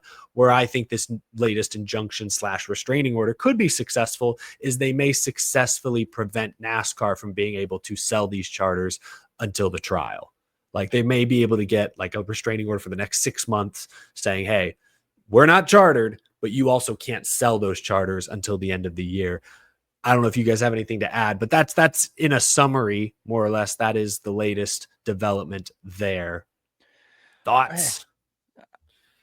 Eric, you kind of we talked about it before. You put it best, and I think just from the fan perspective, you and I think, are on the same page. Danny, you talked about it too. I think we're all on the same page. I'm just tired, boss. Like I'm just ready for this thing to be over and actually get something big here. They're going to be open teams more than likely. I doubt that they're probably going to get this injunction unless it's like maybe, different judge or something like that. The interesting part is like, will NASCAR and one of the teams have the stones to sell off and buy one of these 6 charters? That's the thing. Like it sounds like, yeah, it's just like, say your Legacy Motor Club and this whole deal with Rick Ware has gone south. I don't know. Say you're like, all right, we'll buy one of these front row charters that now NASCAR has in their possession. We'll buy that one. Okay, we'll say in December, front row wins the lawsuit. Is it possible to unwind or undo that transaction or not? Maybe front row will have to seek relief in other forms. Like maybe Legacy would be safe and that's now their charter, regardless of the result of the lawsuit. I don't know. It could get messy. It could get complicated. To your point, Jarrett, would another team want to even take that risk? I don't know. Because I feel like then you're jumping right back into, there's probably going to be another lawsuit. It's probably going to be another 1.5 year long battle, 2 year, whatever, how long they want to take it. The only thing I think we're going to see on track that's going to be different with all this is if 41 teams show up to Indianapolis. Like that's or Talladega, maybe Talladega, but in the immediate future, like Indianapolis and Daytona are probably the only 2 leading up to the playoffs I could see is like, yeah, there could really be a ton of people, especially Daytona. Yeah, and we've seen all it takes in Daytona qualifying is for like 1 bad engine. Yep. That's all it takes. 100%. Denny blew up first lap of practice at Chicago. Well, and all I think about too is what if that is the case and that's the cut line? Yeah. And the 23, for instance, misses. Like, do they do a driver swap? Do they put, him in the car that Riley Herbst or Tyler Reddick would be in? The car is in. It would just be a driver swap. They'd go to the back of the pack. Like, but that's awkward. Yeah, imagine Bubba in the 35 for a week. Yeah, or like, oh yeah, here's Tyler Reddick, this guy who like we think he's locked in on points. He hasn't been all that great. Just getting the 45. Like, yeah, I don't know. So weird. It wouldn't be the first time that we've seen them swap their driver seats. Yeah, switch the door number on the side. Well, I think, yeah, I'm with you there, Jared. I think a lot of fans are just waiting for real definitive results because right now, all this drama, all this stuff, when we tune in on Sunday, it's going to look the same as it always has.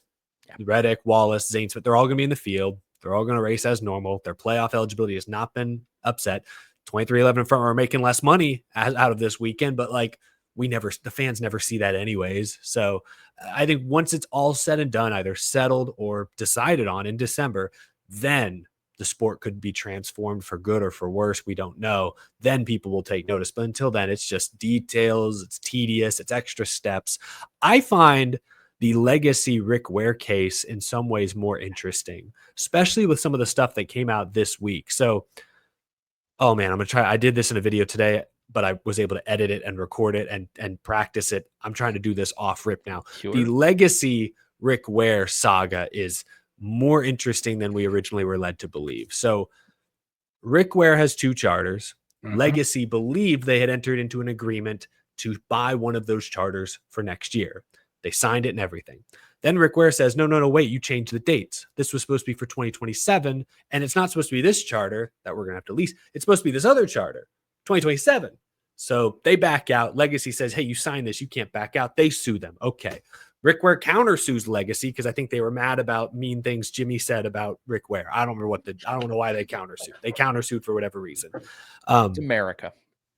In hearings, according to court documents, in recent hearings, then Rick Ware and their representatives assured the court, hey, we aren't going to sell these charters, or we're not going to sell the main charter in question until after the case is over, unless we go out of business, or it's the wording they supposedly used. Okay, fine.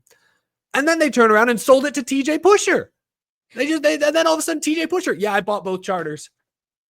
That's not what you told the court you were going to do. Wait, hold up. Whoa. And so now today, Legacy's like, well, damn, we'll sue you, TJ Pusher. Who are you?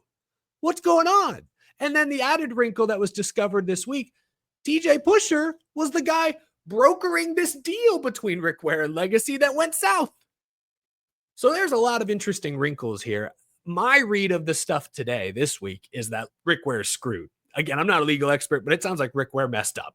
Maybe Legacy was slimy. I don't know. But like, if it's true that Rick Ware said in court, hey, you have our word, we won't sell this charter until this is settled. No, and then they sold it.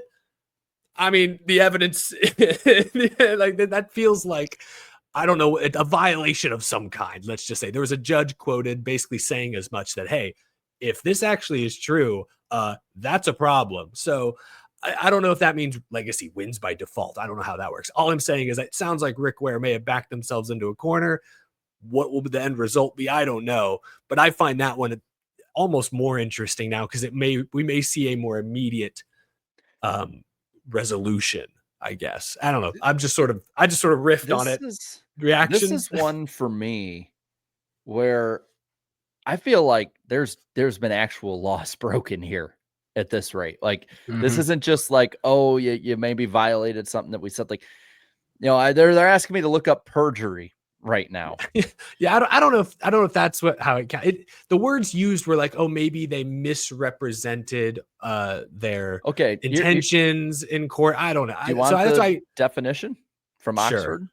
The offense of willfully telling an untruth in court after having taken an oath or affirmation otherwise. Well, but that's what I mean is like, maybe there's a misinterpretation somewhere because I haven't heard the recording, the actual statement in court. I'm just reading what was said in some of the documents today, the allegations. But it sounds like they were saying, hey, don't worry about this. And like, here's the thing. I don't know who TJ Pusher is doing here because I don't think he's actually made the purchases yet. He just announced that he's going to buy the team and did a whole interview with Jenna Fryer or whoever it was, someone at the AP, and put it out there. And so it's like, I don't know that any deal is official yet, but it's like, it's going to be, it's just weird, you know, how it's like, it's just, I don't understand the thought process here from anyone. They're saying it's been sold. Well, but I thought the deal was, some say to buy, others say that it's already been sold. I believe the intention was for him to take over or for the transaction, whatever, to go through for 2026. So I don't think it was like an immediate, hey, I'm coming in and taking over now. I think it was for 2026, but I could be wrong. I'd have to reread the documents. The thing is, though, if that were the case, then if it was for 2026, like you can still, I think teams like, for instance, when Trackhouse bought out Ganassi, they bought the charters, bought all that stuff that year in advance before they had the full-time Cup team. So technically wouldn't have meant he bought them. Yeah, he doesn't have ownership yet, but he has bought their future assets in 2026. Well, either way, the deals already too. Like this is slimy, shady, and nobody is noticing it because of the 2311 deal. Well, the thing, yeah, even if he doesn't have ownership of the charters now, it sounds like there could be, is there a signed legal agreement to transition those charters? Because if that's the case, oh shoot, okay, we have a new legal document that can't be broken. That might be against the rules. Like, so that's, yeah, I don't know right now whose name is on the bank statement for those charters. It's probably still Rick Ware, but is there a signed document out there with TJ Pusher's name on it to acquire said charters? Perhaps. And that might be a problem. That might not be a problem in court. I don't know. All I know is this one sounds like, I feel like this one will be resolved by the end of like August or September, maybe. Maybe I'm wrong. Maybe I'm naive, but it feels like this one, I'm not an expert. It feels more like they'll figure this out. Like the facts are out there and the facts will be the facts and the winning side will win. Whereas with 2311 and front row and NASCAR, that is a lot of that argument and debate on the antitrust and stuff may be up to interpretation. So that is going to keep taking some time. Well, and then this is the other wrinkle to it all too. Like RFK has that lease deal for 2026 with the 15 charter. So yeah, which way does that charter go to? Like, listen, for a long time early on, I was not very fond of the charter system. At this point, it is baked into NASCAR. This is NASCAR. It is what it is, accept it, kind of thing. Is this kind of that next step, though? Is you're going to have people that come in that are shady as hell, and they're going to basically flip the charters and hope they can get in, get out, cash scheme in a couple of years without, getting caught in court. Because I feel like that's what this has opened the door to, is desperate teams or people who want to get out selling to the first person that has the money available to them. And this is what we're going to get. Right. I mean, it didn't really move forward, but I kind of wonder if people involved in the money team might have saw an opportunity here and it didn't progress the way they thought it would. I think there's also a possibility that the only reason TJ Pusher is involved in purchasing Rick Ware Racing, remember, he's keeping Rick Ware on and Cody Ware will still drive into next season, supposedly.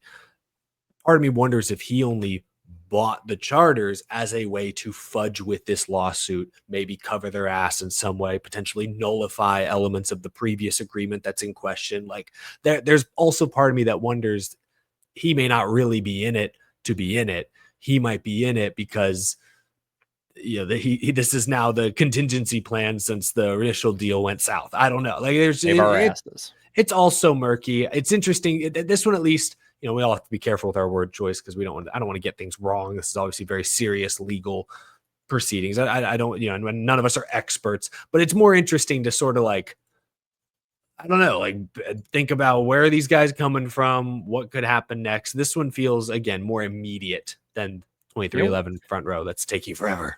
You know what this kind of feels like? It feels like when those shady sponsors come in the team. Like that's kind of almost what it feels like to me. Where they come in, fudge with a bunch of stuff, doesn't really go as planned, and all of a sudden we hear about it in court. I do think this one is going to be one that's probably going to have the hotter headlines more than anything, and it's probably going to flame out quicker, like you said. I don't know if it'll be done by August or if it's because that's the thing. We don't know much about the court system. The only thing we really know is the stuff we hear from other sports, and it just always seems like these things just drone on for freaking ever. Yeah.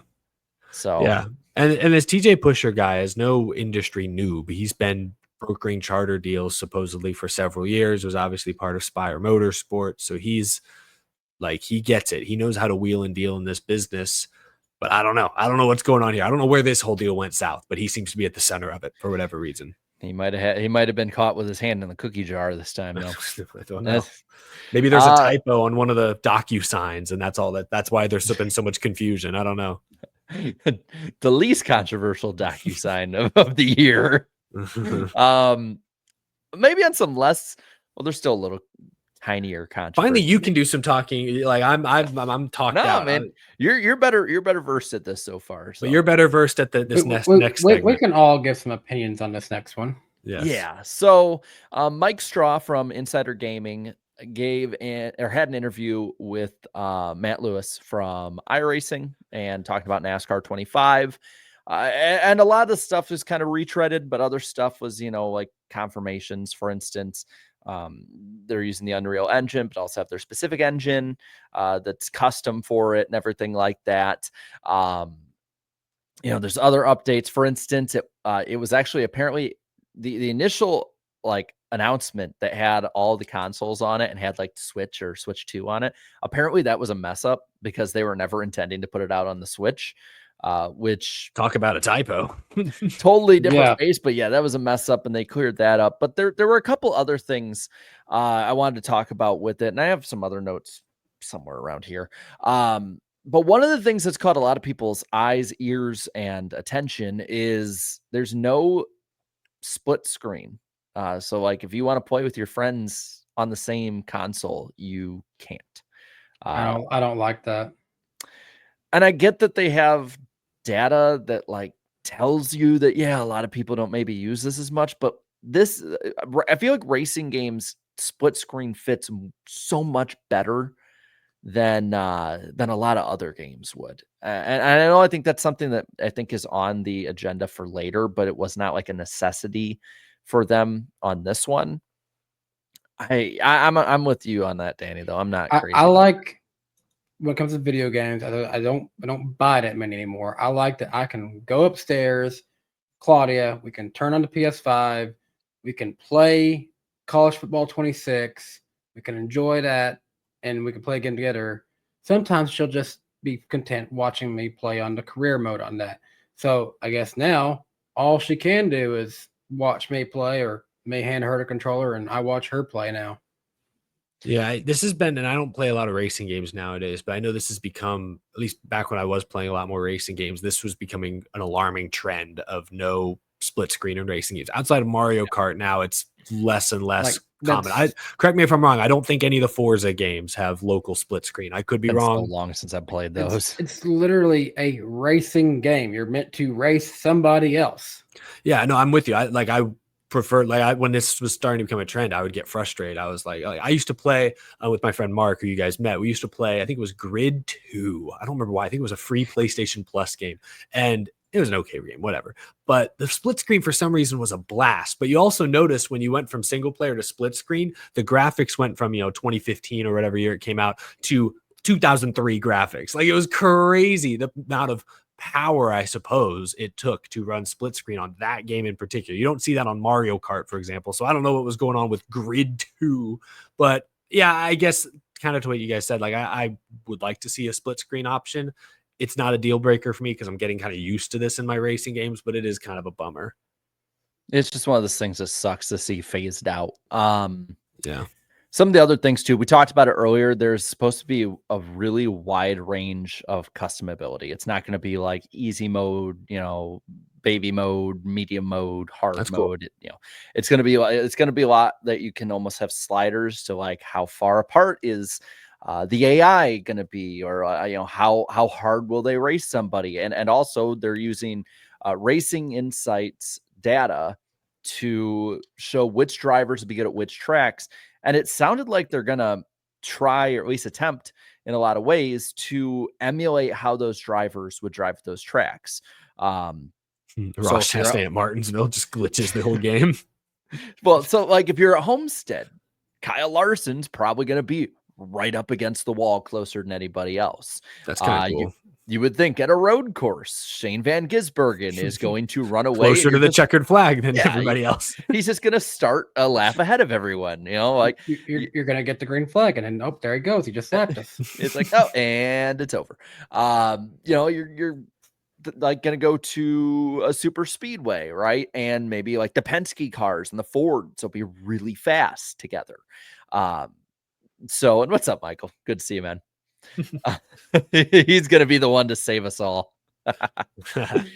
So I like that. I really do, because it seems like through this they put a very big focus on single player and career mode, which is statistically what players like to go towards more than anything now is career mode. I think they said of like sessions on, I don't know if it was like sessions on racing games or what they've tested, or it was something like of sessions run by players, over 70% go to career mode. I mean, they got the data, it's there. And the career modes, that's the part that's really interesting. So one of the things I said is that you would be starting no matter what in ARCA. You'll start basically from like your garage and you'll work your way up from there.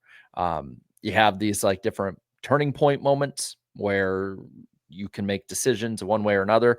I think they said like about halfway through, there's going to be a scene where Dale Jr. and TJ Majors are on the Dale Jr. download, and you get to like see a clip of them talking about you and what you've done on the track. That's pretty clever. Yeah, it's pretty cool. Fun. So there's going to be that like R&D, for instance. Part of what they said is that you can skip past it all and just do the driving part, or you can be like hands-on every little intricate piece of your team, like NASCAR Thunder 04 career mode style.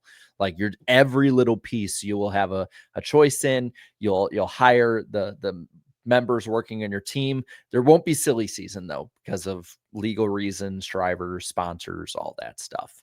I know people are upset about that, but like, and maybe this is just me being more of a noob. I will fully admit I'm more of a noob compared to a lot of hardcore gamers. And I'm not like, a lot of these guys out there, but weren't we just kind of expecting that going in? Like, when's the last time they've, like, even when you had like Thunder 04, how many times did they really change a big driver over to a different car? Like they did it more at times, but you would just see like Jeff Gordon retired, Jamie McMurray took over his car or something weird like that. Yeah. Or like, Terry Labonte retires and Brian Vickers is up there in the now Kyle Larson schemed 5. I know it's Ricky Hendrick at the time, but like I wasn't really expecting to have silly season. I don't know why people are so upset. Like I get it. It doesn't have the immersion. You can't hire drivers either. But like it's year 1, guys. The crazy thing is though, in this universe, Kyle Busch is stuck in the 8 forever for the rest of his life. Is he gonna run like 15th everywhere and then randomly pop up at different points? Maybe that's something they can add in. Some other stuff too. Oh my gosh! In that universe, how many wins does SVG end with? Oh jeez, dude, I would feel so accomplished if it's like they say it is, and you have like, because apparently, like when you have all the assists off, it's insanely difficult to drive. Like I guess they had like Sammy Smith, Noah Gragson, a couple of people at JRM tested out, and like they could barely drive it with the assists off. Like it was that difficult, which I'm cool with. I'm probably going to drive with assists because again, I'm not telling anyone that I'm the Dale Earnhardt of NASCAR gaming. But one of the things they said too is there's a big focus on the controller base. Because I know we have those that have the wheel and pedals, and they're gonna have stuff for them too. Like it's not like we're just excluding everyone there, but apparently it's something like 90 to 95% of players play with controllers still. It's nice just to sit on the couch and just be in the chase view and just race, race with the controller. Yeah. And I don't want to buy a wheel and pedals for a game. If I'm going to do that, I might as well just get iRacing. Yep. Right. Sure. And they reiterated with that is that they're not making iRacing the game. This will feel different. They're using assets from iRacing. They're building their own kind of engine for how the car drives, other stuff like that. It's not just solely the Unreal Engine. But this is not iRacing the video game, which again, if you want iRacing, put down the money and buy iRacing. That's where the diehards go. The online stuff, there's going to be like no league support yet. It's just something that's just not high on the priority list this early. They'll have private lobbies and stuff like that. They'll have challenges. I don't know if they said they'll have public lobbies. They said something about that, like that they probably wouldn't, at least in the way that we kind of think, but they'd have private lobbies. No driving on pit road or under caution, just because to stop trolling as well as other things and like breaking the game. One of the things I think that we will catch all of our eyes and ears is the paint booth. The way that it sounds, it's basically they just sort of took Technic's paint booth and are putting it in this game. That's fine. If you had the time and dedication, you could do some pretty customizable things in there. I mean, we still get Twitter notifications every now and again from people who are just showing us schemes that they've made in NASCAR 15, one of the last Technics ones. Yeah. I put one of those in my video from Murph Turn 2, who did the podcast Party Bus and also Eric's Out of the Groove 6 car. So like the thing is, I don't think they said yet. I doubt they're going to have them do that or let you use your custom cars though online. Cause it's mainly for private lobbies, but still like All I'm thinking is there's going to be somebody that makes the Oscar Mayer Wienermobile, but it's not Oscar Mayer and it's a little more hairy. Like that's the first thing I'm thinking is like somebody is going to do that. They're going to use their creativity. That's for sure. Harry can have a few different meanings there. Moldy. No, but I doubt we're gonna get that either. I know that a lot of people are let down by a lot of this stuff, but it seems like the main focus went towards how the cars drive, how the AI is, how easy it is for somebody to pick it up, and how customizable it can be. Like those kind of things, like the basics, career mode, basic thing that a lot of people want, most people play. Single race mode, something a lot of people play. Private lobby's great, but like again, how many of the player base is in the league? How many of the player base is going to be, wanting wheels and pedals and everything to be perfect like that? Like I think that's the way they're going with it. I'm still very cautiously optimistic, personally. I would love to get my hands on it and like actually be able to say what I think or whatnot, but like I'm cautiously optimistic that this will be, what I would want from the first game in a series.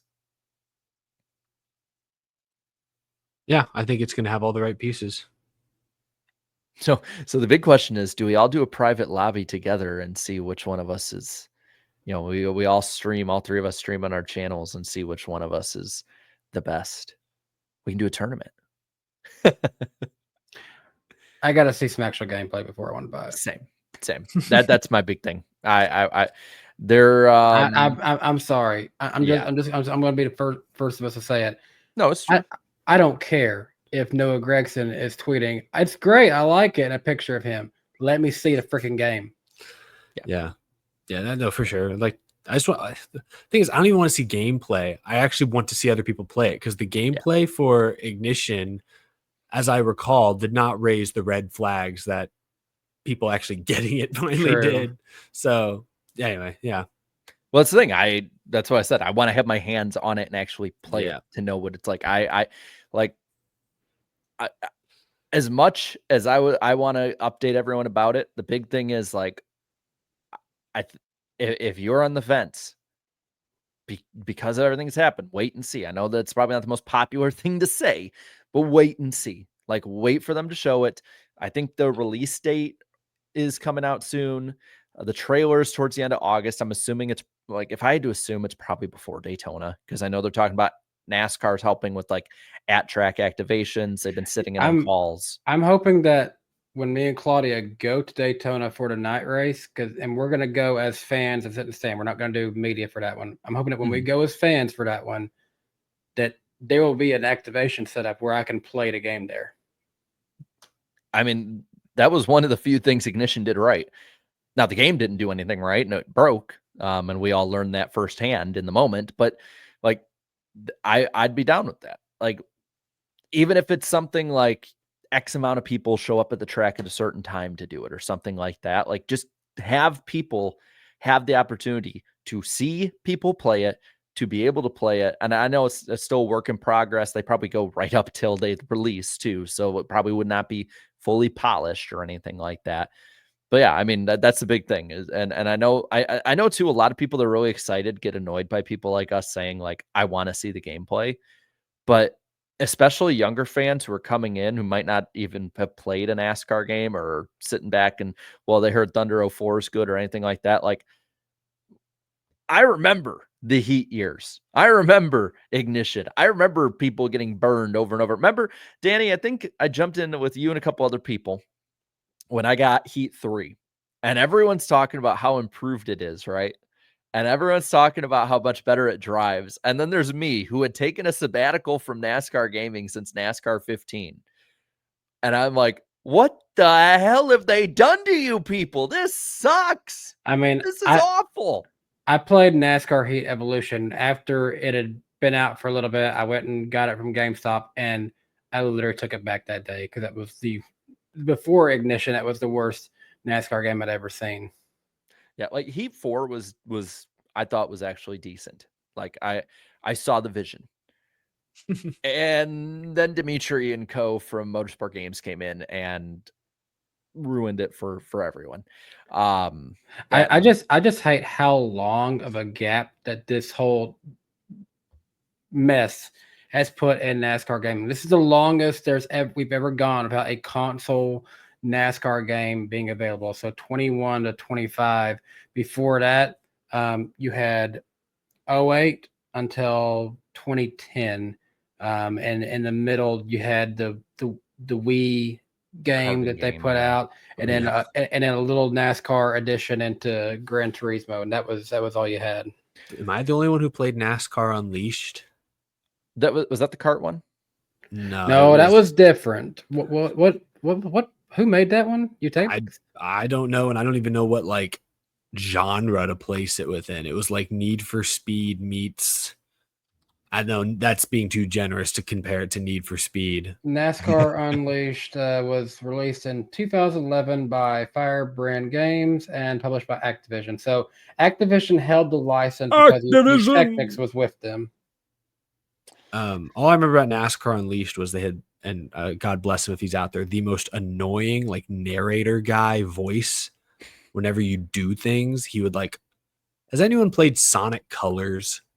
Where like you do like little aerial tricks while you go off a ramp, and there's a guy going, "Great, amazing, yeah, blah, blah." And it's like really like so even cheesy for Sonic the Hedgehog. This was worse. I mean, This guy was. It looks like NASCAR, like a modern take on NASCAR Rumble. So yeah, that's fair. Whatever genre that considers to be. Yeah. Anyway, the narrator guy, and I wonder where that guy is. I'm gonna look it up. You guys can move on. I'm just like, I don't mind with Activision just making an additional NASCAR game. I'm mad that in EA's last year they chose to make a Wii kart racing with the license instead of another NASCAR game. Probably just cheaper to make, honestly.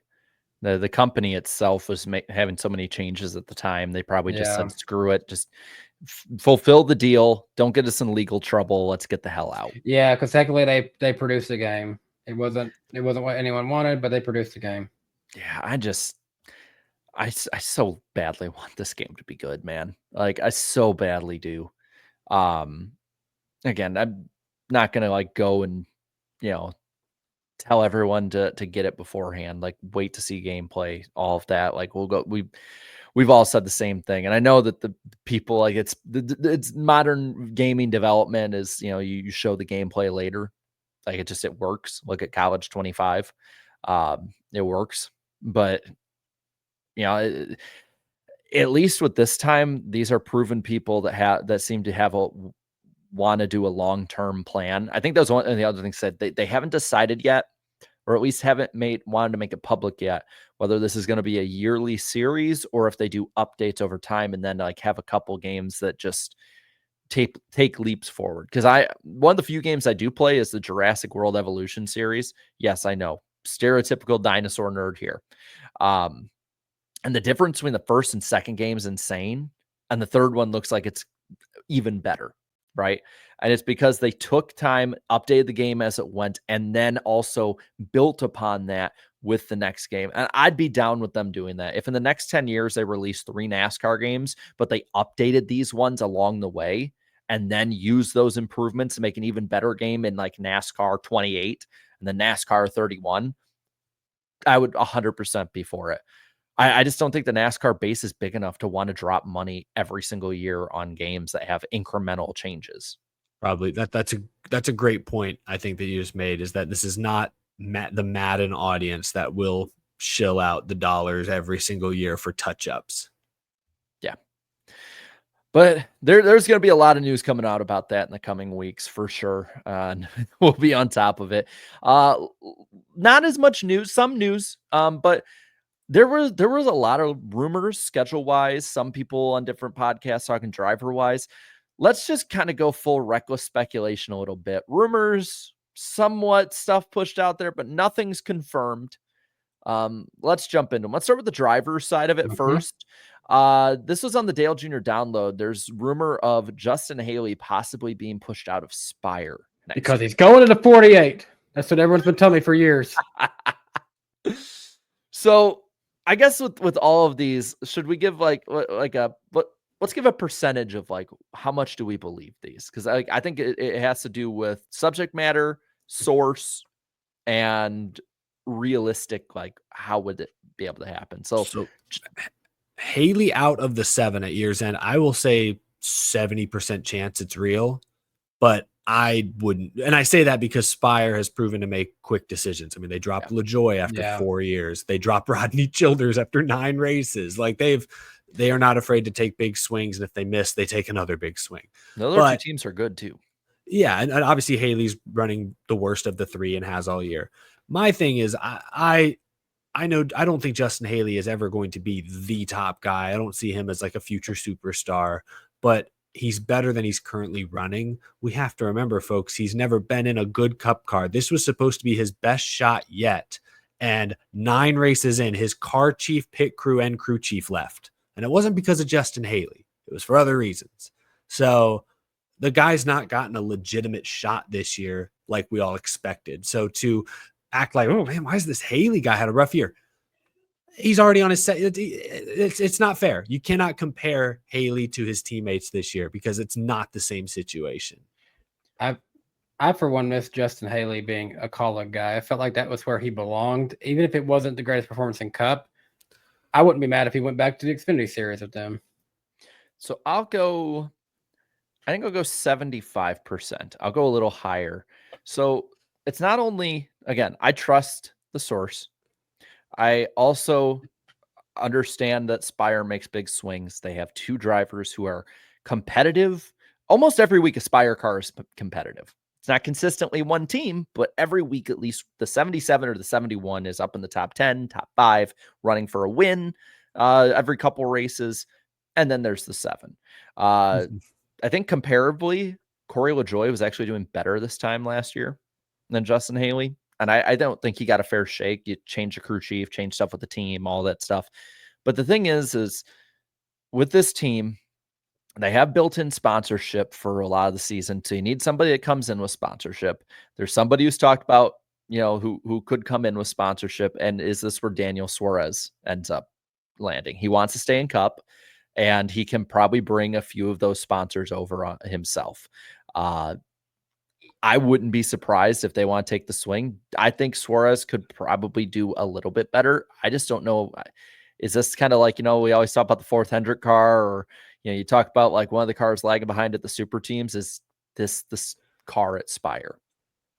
Every time Daniel Suarez, every time a situation doesn't work out, he talks about how he wasn't getting the support, how he's not the most important guy on the team. If he goes to Spire, it's going to be, like you said, the same story. He's not going to have the best people right now. They've got, I think it's Ryan Sparks, who is supposed to be moved on from that role back in the crew chief seat because of the Rodney Childers turnover. Like, I don't know. I think it'd be a lateral move. I think I think if it's Suarez in that car next year, they'll run about how they've run this year with Justin Haley. And if, as long as he's not promoted to a stronger team, Hocevar is Spire's future right now, in my opinion. Well, and my question though for Suarez is like, what's the better option right now? Like people say, for him, I get it. Yeah, no, yeah. I get why Daniel would take the deal for sure. But I'm just saying, like you're talking about, how is he going to run? My guess is he'll be similar to Haley. I wouldn't expect him to. I still wish he would basically just go to Junior Motorsports and be in the Xfinity Series, be competitive down there. He'd be a better shot. Spire is also in the news for some other stuff. This one now from an account that more or less gets a lot of it right. Sometimes though gets it wrong though. So source not as much there. Still better though. NASCAR Rumor Nostalgia on Instagram has gotten a lot of silly season stuff right. Says that there's a possibility of Spire shutting down the 77 truck team, and Perez will be driving for different teams to end the year. What percentage do we give this one of being realistic to happen? I'm going to put a lot of salt in this one and say 25%. I'll go higher just for good TV's sake. I'll go 90%. Just because if you look at where the 77's at in points, they're 22nd in owners points in the truck series. And so I don't know what kind of money he's bringing. If he has, because he's from Mexico, I believe he might have backing from his home country. But obviously it's not going towards performance on track. So I could see truck series is tough. Teams come and go a lot. I could see them dropping that seat. I'll give 40%. I'm a little shaky on the source still. Cause again, I do trust them to get stuff right. On the other end, the performance though, like it isn't there. I mean, it just isn't. Spire as a whole really isn't as much there No. more often though. Not to interrupt you, but Spire is 7th, 10th, 15th, and 22nd in owners points. 7th. And that's the truck that like we've seen Hocevar and Kyle Busch in. 7th. Damn. Okay. So let's go to the schedule ones. There's a lot of schedule ones and a little bit of news with those two. So this one was corrected. It was from Door Bumper Clear. Freddie Kraft had said Mosport. He meant Montreal, that the NASCAR Cup Series would go to Montreal at some point. Again, corrected it from Mosport. He said that in the podcast itself, but then corrected We're just on NASCAR saying Reddit. at some point, no specific year. Yeah. But again, it kind of leaned towards that 26 range. Still like lean towards next year with some of the stuff. Well, What do we think of them going to Montreal next year? verbiage, the way it says at some point, I'll just say 150%. Yeah, At as some written, point, yes. As written, I would go 95%. I think there's a great chance they will one day. If you're talking about next year, I'd go 25%. It feels like there's momentum, but it just keeps it in snags, and then NASCAR diverts their attention to Mexico City or San Diego or Chicagoland. For next year, I said 150% at some point. I think they will go there. So I'll reduce my 100%. They will go there and just say 50% if they go there next year, because Mexico, they might want to try that one again. Okay, I'm gonna save the Chicagoland stuff for last. Just Bias. that's for just everyone's talking about it. So this was one that some people noticed. There's the website There and Back again. It's a travel website that will keep track of the NASCAR schedule. Generally has all the tracks up there, though they were missing one in particular with Circuit of the Americas with COTA. And so it's some to think and believe that maybe COTA isn't on the schedule next year. What percentage are we giving that COTA wouldn't be on the schedule at all in 2026? Because for me, I'm gonna have about a 5%. Like I don't see why it wouldn't be. Didn't they just announce renewals? Ticket A lot of people did, and then on the other websites are saying it didn't. I'm giving it a 5. It's also one of those weird deals because it's not owned by anybody. It's leased out by SMI essentially. You know, I enjoyed my time at Circuit of Americas, but I could also maybe sit having. I'm gonna go 35% on that. I'll go 10%. I think it has every reason to still be on the schedule. It's a good race. It's the only road course SVG didn't dominate this year, worth noting. Beautiful facility, big, growing, flashy market. They're building roller coasters outside of turn 19 and 20 now. They'll be open next time I think they race there. I can't wait. It's going to be a freaking blast. Yeah. I'll go 10% because, money's involved. And it's not owned by ISC or SMI, so that's complicated. But in my opinion, it should be a 100% yes, they do go back. But if for some reason they don't, that's an SMI date. SMI could give another one of their tracks a second date. Well, and so also, I think while renewals went out, right, there have been times where renewals or certain dates go out and then they change them or they're not on the schedule. For instance, in the summer of 2021, I got a pamphlet sent to me from Daytona. And part of that pamphlet was asking if I wanted to buy tickets to the 2022 Clash at Daytona. Like, I think it was that. And I'm like, oh, all right. And I remember I posted it on Twitter and it took off. Like a bunch of people saw it, went on NASCAR Reddit, like went on Facebook. Like everyone's like, hey, the Clash is at Daytona next year, right? It was just a placeholder. That's the only thing I could think of. And Eric, guess where we were watching the 2022 Clash? West Coast, baby. Yeah. So it could happen. I don't see the writing on the wall for it unless it's been really well hidden. Sonoma. So this was a rumor that's been going out. The rumor is Sonoma will have all 3 of the top NASCAR series in 2026. This because signs at the track had NASCAR returns in 2026, buy tickets now, or like pre-order or whatever. And it had all 3 of the top 3 series logos. So what percentage are we getting that Sonoma gets all 3 truck Xfinity Cup next year? I'll give that one a strong chance. I'll go 90% on that one. Man, I feel mixed. I hope it's like 10%. Trucks have no business going to Sonoma, in my opinion. I know some people might hate me for saying that, but like this is a series that a few weeks ago the owners were moaning and groaning about how expensive it is and how travel cost, how it's too expensive to go to Vegas, how much those costs incur on the teams. Truck Series has no business going all the way to Sonoma, California for a road course race.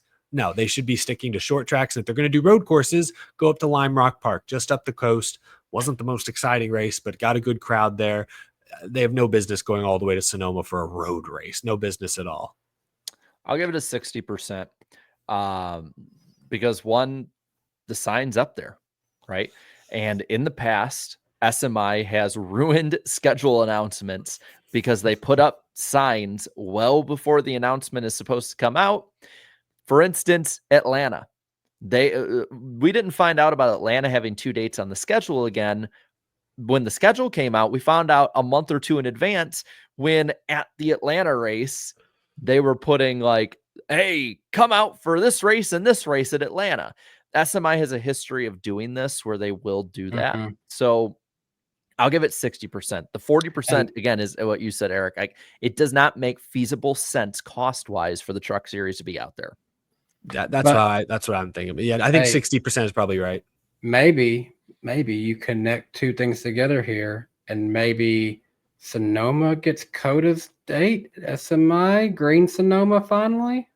Oh, as much as I'd love to see green Sonoma, not at I the would love expense to of see it. Coda. I'm sorry. All right, I've left everyone long enough on this one. So this is kind of a 2-in-1. Door Bumper Clear talked about it too. Chicagoland replaces Chicago, and San Diego replaces Mexico next year.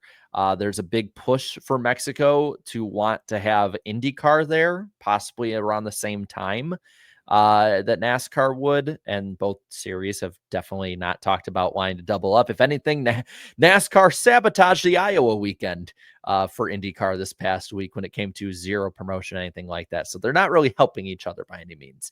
We'll start with the San Diego replaces Mexico. What do we give that one? I go 80% because I think San Diego will be on the schedule if it replaces Mexico. Maybe it's TBD, but that seems to be where the latest reports are headed. So yeah. It sounds like they're zeroing in on an actual like course for San Diego now. So San Diego replacing Mexico. I'll go 5%. I think they could equally exist. I think so too. I just don't know if they will. I'm gonna go 80% on that. It just seems like the industry pushed back so much against Mexico. Mexico, like the track itself, they're looking to have a different series there too. And I get they can have many different series there. It was so much of a cost too. They made such a big deal about it. The only 20% I'm saying is that Dale Jr. on his own podcast with his wife was saying that it would move to a separate spot on the schedule. So that's the thing. I just don't know how this all fits. Now, the Chicagoland one, there was the deal with Adam Stern on Sports Business Journal saying that NASCAR is eyeing a return to Chicagoland in 2026. There's been the rumor from Door Bumper Clear, among a lot of other podcasts too, that Chicagoland's replaced in Chicago. I know I was told that was going to happen when the deal, whenever it ended. What % chance do we have that Chicagoland is on the 2026 schedule? 175%. Oh, I would go 80% because the one caveat here is that the city of Chicago has expressed they are more than welcome to bringing NASCAR back to the streets. It just may need to be a different weekend. So there is a path towards reunion there, but it's still going to be expensive. NASCAR would have to shuffle the schedule. They may not cut their losses, but just sort of cut those ties and say, Chicagoland's not in terrible shape, would put on a great show with this car. Let's just go back and see what happens and dedicate our resources to San Diego, perhaps. So I'd go, I think 80% probably. Jarrett, there should be a ban on your channel. Big Head LG said hopefully 0%. Get him out of here. I'm just kidding. Don't get him out of here. This channel has plenty of conversations back and forth. It's all good. But you're wrong. But you are wrong. I'm going to give it, I'm going to go 95%. At least from what I know, it sounds like the speedway is pretty good. I know people who have went past there a couple times and have said there's trucks there with renovation, stuff like that. There was the Reddit post a couple weeks ago, or it might have been a couple months ago, where like the scoring pylon was on and being tested. I don't see why they would test that if they're not going to have racing there. The track is being kept care of. The host of our video almost kind of did it dirty, because like I've seen updates of it since, and it's like, yeah, it's been completely mowed back over. It's just the wrong time. I think the only chance that it's not is if the city of Chicago, which I doubt, because again, it is politics. Politics. The only thing that I could think of is that the city of Chicago sends them a sweetheart deal. Like, we really want you here. We'll do anything we can do. But the thing is that moving it off the 4th of July weekend to me defeats the purpose, because it's the big draw, big weekend, big everything. There's a chance it could come back, but like for me is, where do you move it on the schedule, right? Because you can't move it much earlier. Because, yeah, May is decent enough, but it rains a ton in May in Chicago and in Northern Illinois. You can get snow up into April and May. You move it towards September, you run into the same problem Chicagoland had, where you're going up against the Bears or the Cubs, who are going to be in the playoff hunt. We won't talk about that other team. I just don't see how it works in the city like that, whereas Chicagoland is your own track. You can do whatever you want with the dates. You can move it around how you will. Again, there's always a chance. I'm not going to say 100% till it's confirmed, but I'll go about the closest I possibly can to 100% feeling comfortable. I'll go 95%. Y'all can be less than 100 all you want. I'll see it Chicagoland next year. Anyways, Champa Bay Beast said this. Looked at a train ride from downtown Chicago to Joliet. It's $7 and a 50-minute ride on the Amtrak. They got a train out to Joliet? I don't know how far the station is from the track. Do you know anything, Jared? They have a lot of because Chicago has a ton of trains, and so like for instance, like my mom, lives around the Rockford area, drives out to a certain point, and you can get it, train rides in for I don't know the exact mileage because it's been a while, but is it close enough though you could walk to it from the station is what I'm asking. I don't know if you could walk to it, but I mean, I know that a lot of tracks too will have their own tram system with it. I know Chicagoland has different tram systems. I don't think they were that much. That's the thing. I'll be completely honest with you. When I was at Chicagoland, I did not venture much off the property, seeing how we were in the infield. Yeah, I will say this. I am down to have a huge YouTuber media fan meetup at Chicagoland if it comes back. I'd love to check out Chicagoland. That'd be cool. Yeah, well, we can get a big hangout and let's just make it a huge weekend. I'll have to go to the site of Bowman's first win. Yeah. I can give you all the good vantage points. I know my way around the track. I'll say that. I know my way around the track. You asked me much about the city itself. There's some bars around the area. But crazy to think, Jarrett, since I've got a tire from Bowman's first win at Chicago, I've technically got the last winning tire from Chicagoland Speedway right now. I better take a selfie with it then. Something like that. I didn't even realize that. I will say I'm very optimistic. Not even cautiously. I'm very optimistic of what it is. I so hope it's not on 4th of July weekend, because y'all know we like to burn down Northern Illinois at my grandparents. Just bring it all Chicagoland. Burn down Chicagoland. Yeah, I don't think they would be happy with me bringing explosives. Yeah, probably not.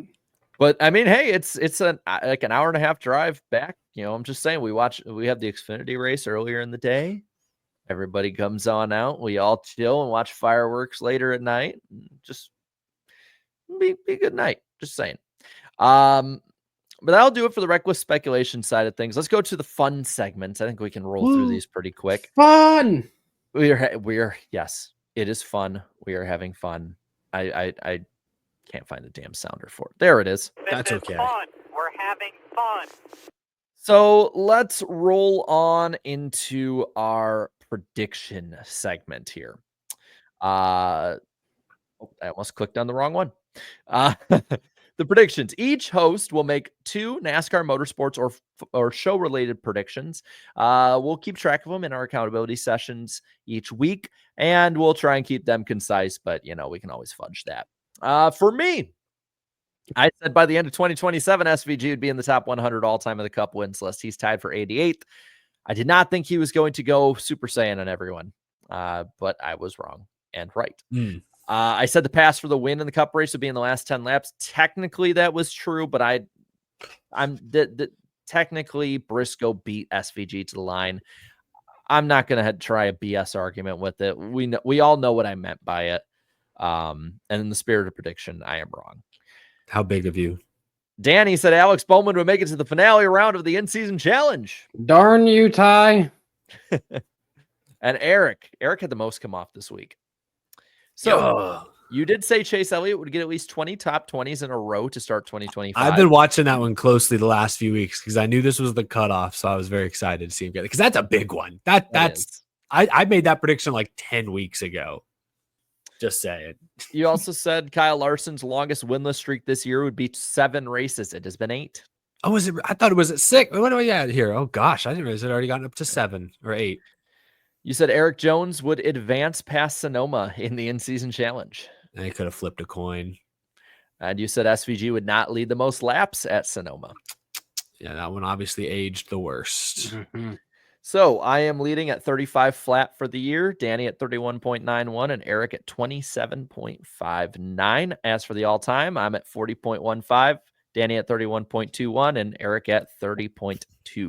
I just still can't believe where I've come to after being like 4% at one point. It's a comeback of the season, man. He was at 4? Yeah. It's something like that, yeah. 4 or 8. It was like a single digit. Oh my gosh. It was bad. So I'll lead us off. I'm going to make this one. I'm going to connect the last 2 segments we had. I'm going to make the prediction that the NASCAR schedule will be fully released before the trailer for NASCAR 25 comes out. So about a month. Wait. Trailer for NASCAR 25 is supposed to come out roughly at the last couple weeks, few weeks of August. I think the schedule will come out before then. I just feel like there's too much rumors, too many things coming out about it. Well, That's kind of. I get that. Watch a trailer comes out tomorrow. It gets leaked. I'm like, damn it. I'm just saying. I'm gonna go for my first one. 3rd time's a charm. I'm giving either I'm gonna benefit off his wackiness, or I'm giving him the kiss of death. Ty Dillon will win the in-season challenge. I had that one. Oh my gosh. Either I'm benefiting off you, or I'm giving you the kiss of death. Either way, you win. So I'm going to go and do this one anyways because it's very similar to Jarrett's, but it's different enough that I'm going to go ahead and use it anyway. So I think the 2026 schedule will be announced before the final race of the regular season, which is August 23rd. That could be different, though. It could be different from mine. Yeah, that's what I mean. That's why I went ahead and still said it because it could be different, but it was kind of similar. No, but it's still like it could literally be like 1 or 2 days between the two, and that's the difference. So last year, I believe it was released on August 29th. So I'm predicting it'll be the 23rd or sooner, essentially. All right, we roll back around to me. Let's see. I have 2 others. I'm going to save one because it's applicable for next week. I'll save that one for next week. So I'm going to make a long-term prediction. Danny has one that's surrounding this event, so I'll have one that surrounds it. I think at least one NASCAR driver will be shown on camera attending the Super Bowl. I had one that there would be There'd be a Ricky Bobby commercial. There needs to be. Either in 2025 or 2026. Well, there was none this past year. There really needs to be because it's been 20 years since that movie. So what you got next? Since I'm not confident in this one, but things have been looking very, very iffy for this weekend. But I'm going to go ahead and just say Sunday's race will at least get to halfway on Sunday. I think so. I also think it would. My final prediction, I talked to him earlier this week. He's not in a Joe Gibbs racing car on Saturday, so the odds of Ryan Truex going 3 in a row is highly unlikely. He is in a Sam Hunt racing car, but I'm still going to predict Ryan Truex gets a top 10 Saturday at Dover. Would love to see him get Sam Hunt their first window. That would So be would pretty I. insane. Well, that was a lot of fun. We're definitely going to keep track of those and so many more that are on the spreadsheet. But guys, it's time for you to hide the chat because it is time for Random Driver of the Week. Scram, chat. We don't want to talk to you. I get to keep them up. That's the fun part. All right. So currently on the year, all time, I should say. We don't keep it on the year, just all time. Danny leads Eric now 25-24. Very close race as it goes. Of the last 5, Danny has 3. He has Angela Ruck, Bobby Dale Earnhardt, and Dario Franchitti last week. Eric has crashing out right now after hearing Bobby Dale Earnhardt. Oh, bastard. Eric has, of course, then 2 of the last 5, Christian Fittipaldi and Jeff Gordon. So are you guys ready? I'm ready. I still can't believe I didn't get Jeff Gordon, but I'm glad I hopped in last minute to get Dario. All righty. This random driver's first name is Robert. Okay, that's a hint. Robert. But I take it they don't go by Robert. They do not. This random driver was a 4th child of 7. Big family. Big family. A lot of Christmas presents. This random driver made 313 Cup starts. It's legit. Okay. By the way, there are 26 clues, just so if you feel the pressure. Okay. Oh, I'm feeling it. You're feeling it now, Mr. Krabs. This random driver has been tweeted about 3 times by Danny B. Never, though, by Eric or myself. 3 times by me. That's incredible. I am cooked. This random driver's great-grandfather served as the 2nd highest ranked Confederate general of North Carolina. That's Deep ties in the South. What a fact. His what relation? Great-grandfather. Great-grandfather. Okay, so they're a little on the older side then, I bet. Well, a little long in the tooth, as they say. Long in the tooth. This random driver's father was a lifelong bootlegger. Okay. Ooh. Yeah. Breaking the law. Are you ready for the numbers? Yep. Shoot, where'd my pen go? I was prepared. Oh, it fell. Fell on the floor. I must have knocked it off in my excitement. Okay, yes. All right. 00, 2, 3, 6, 7, 11, 14, 17, 21, 23, 26, 27, 28, 32, 44, 47, 50, 55, 75, 286. I hate this. Whoa. 296, 303, 502. And those are, and I will say this, they were only numbers run in Cup. Whoa.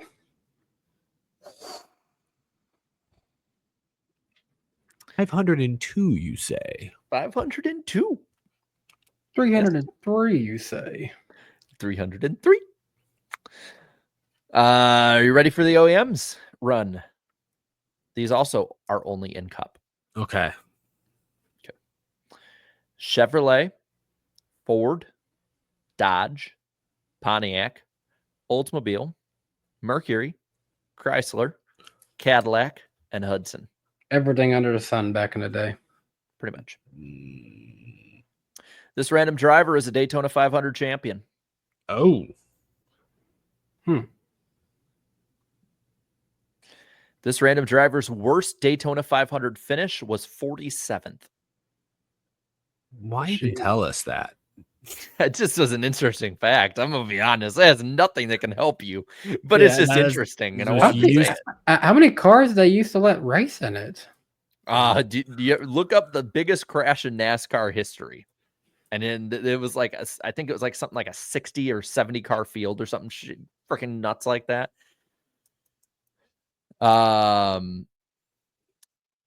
This random driver tried and failed to qualify for the Indianapolis 500.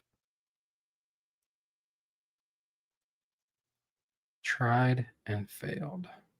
Tried and failed, yes. This random driver's first start was in the Southern 500.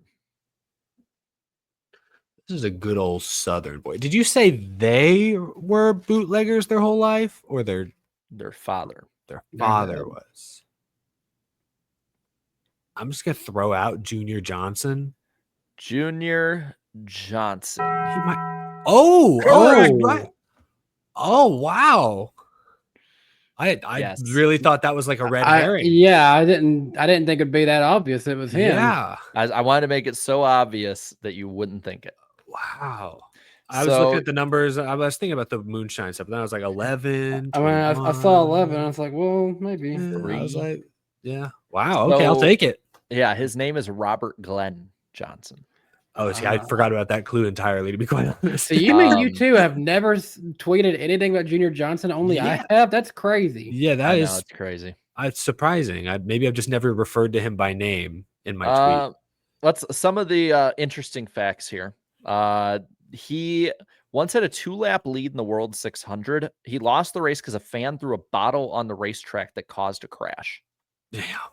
Looking at some of the others here, he was included with Richard Petty, Michael Jordan, and Dale Earnhardt Jr.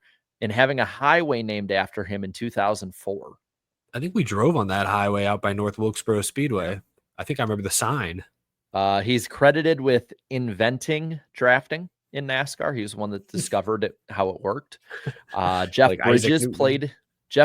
played him in his autobiography about him. I believe so. That would have been more He's of a fun pointing one at to it. start, I think. I have it up on this graphic up here. It's a good movie.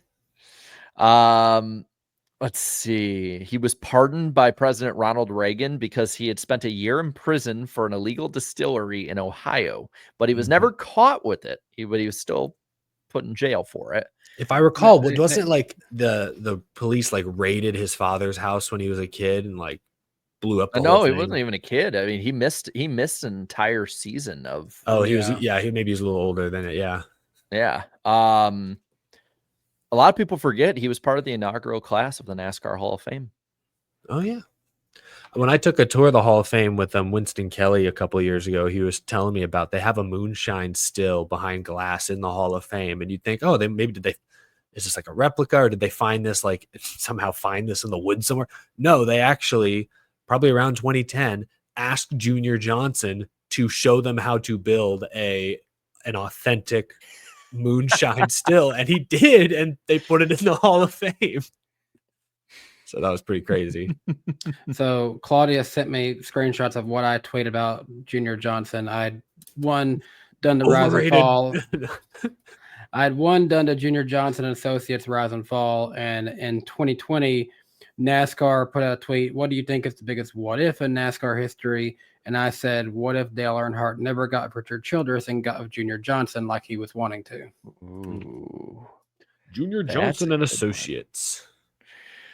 So yes, we are all tied up at 25. You know, it's better than 24, guys. 25. 25. All right, that's a lot We, of fun. we have We'll- officially entered our Casey Mears win era. That was the best looking 25 car ever. All right. Well, I guess all that leaves now is for us to head on over to Dover. Me, quite literally. All right. So a few notes before we go into it. There's a new tire for this race, just this race that's being used. I believe Cup tire, correct?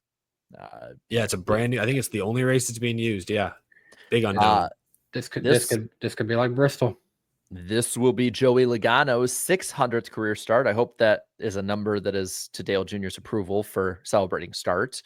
And Xfinity side of things, Jake Finch, a member of the Finch family, will be driving the 17 car for Hendrick Motorsports. Raja Karuth will be in Jordan Anderson's 32 car in the Xfinity series. Nice to see Raja getting some more Xfinity starts. It's funny, he started in Xfinity and now he's back to trucks. This weekend, Saturday, is the Bet Rivers 200 laps, 45, 45, and 110, starting at 4:30 on the CW, PRN, and Sirius XM NASCAR radio. Looking like there's going to be some scattered afternoon thunderstorms, but 30% chance of that. So we should get through it, hopefully. Ryan Truex, your defending winner. And the Cup race is the Auto Trader Echo Park Automotive 400. Because there's just enough damn words to it. 400 laps, 120, 130, 150, the stage lengths. 2 p.m. Eastern time is the start time. TNT, HBO Max have you covered, as well as True TV with the alt cast. And PRN Sirius XM NASCAR radio for the radio call of the race. It'll be 86 degrees on Sunday, scattered thunderstorms throughout the day, 50-50 chance basically of it raining during the race itself. We could... 50% means is that it covers 50% of the area, not 50% chance, actually. So maybe we get the good 50% area. I don't know. That's actually how it works. That's actually how it works. Yeah. Oh, yeah. Wow. When they say like 50% chance of rain, it means that roughly 50% of, like, if they say like, okay, 50% chance of rain in, Nashville, Tennessee, it means 50% of Nashville will get rain. That's what it means. That's wild. Yeah. Interesting. Denny Hamlin, the defending winner. Guys, we got ourselves a battle on our hands here for the pick points. It's gotten close. Ooh. Chat. I don't think it's ever been this close. Yeah, this far in the year, no. Chat with 320 points, 1 point over Eric, 3 over me, and Danny in the basement is not that far down. We're all in the basement, or we're all on the first floor. Only 8 points back for Danny B. So this is how close I am to you, chat. I guess this means like this is how close I am. And I'm about here. Yeah. All right. Is that unpleasant? I'm becoming an ASMR NASCAR channel. How are you doing? Welcome to the morning radio, Danny B. All right, guys. Let's start it off. Danny, who is going to win this week in the NASCAR Xfinity Series? I don't like the team, but I love the driver here. Give me Ryan Truex. Give Sam Hunt Racing their first win ever. Oh boy! I love the driver at this track. Hey, I can't even be like upset with you. That's a pick from the heart. A little bit of brain in there too. That sounds so demeaning, but like that's a thoughtful pick. But boy, that is bold. That is bold. I knew I got first pick, but I still wanted that one. That's for first pick. Damn. I might go a little. I don't know if it's a little with the heart, also though a little with stats, momentum, all that. I'm gonna go with Mr. 2.4 average finish since his broken back. I'm gonna go Connor Zilic. Go with the hot hand, man.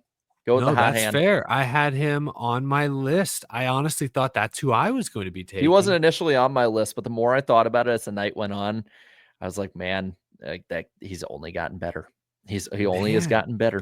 So I think I got to pick one of the. Honestly, I got to pick one of the Cup guys. Or Cup adjacent. Yeah, I consider Almirola a Cup guy. I knew, but that I'm too. actually going to take Ross Chastain.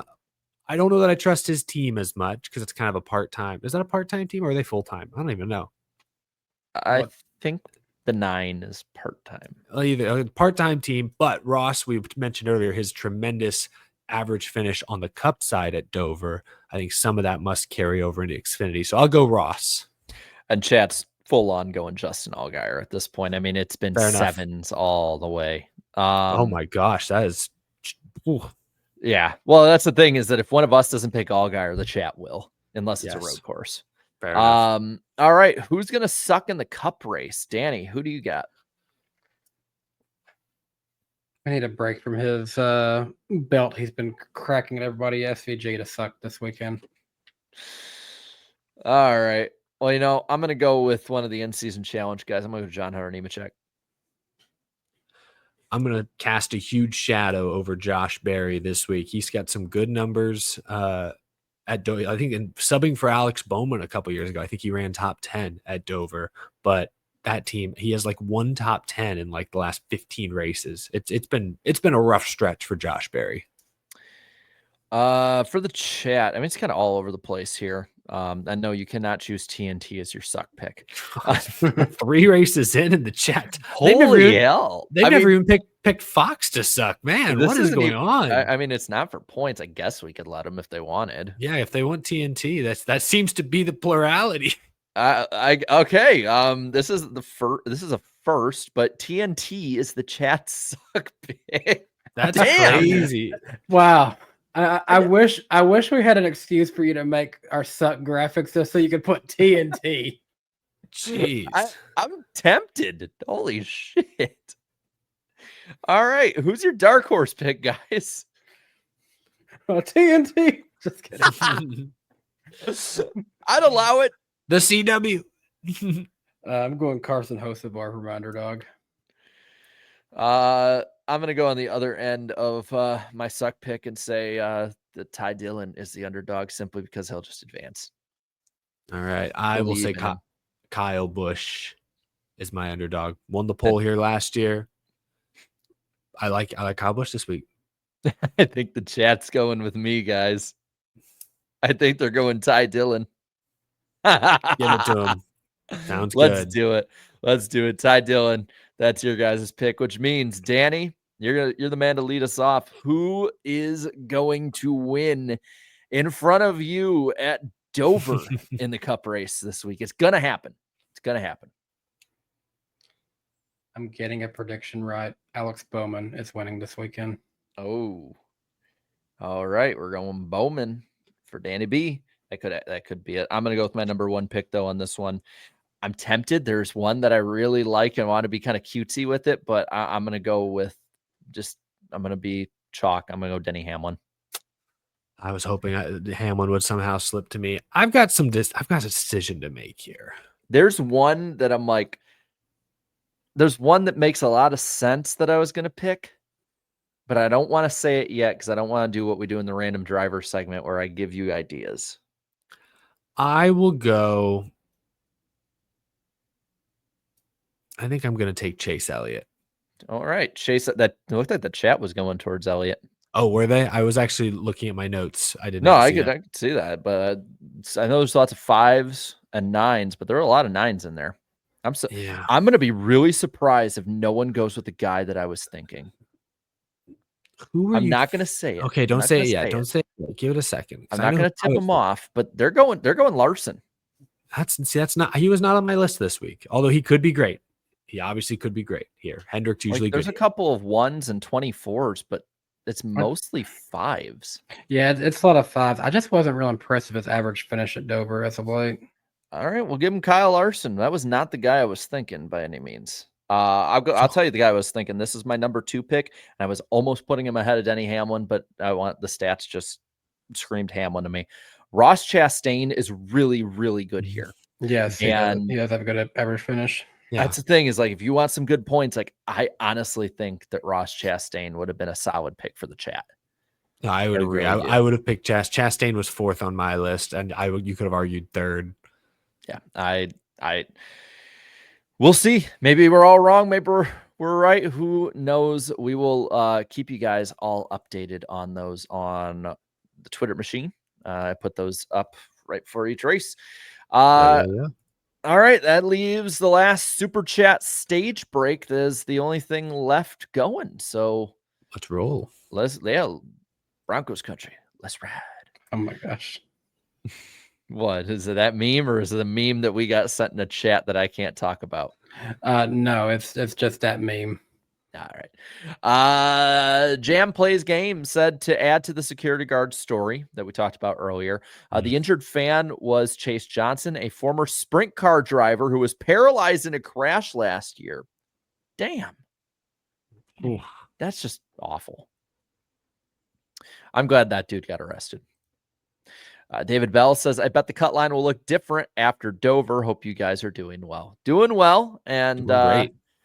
I like that his profile picture is Christopher's win at Bristol Dirt. Ring the bell for David Bell. Another one here.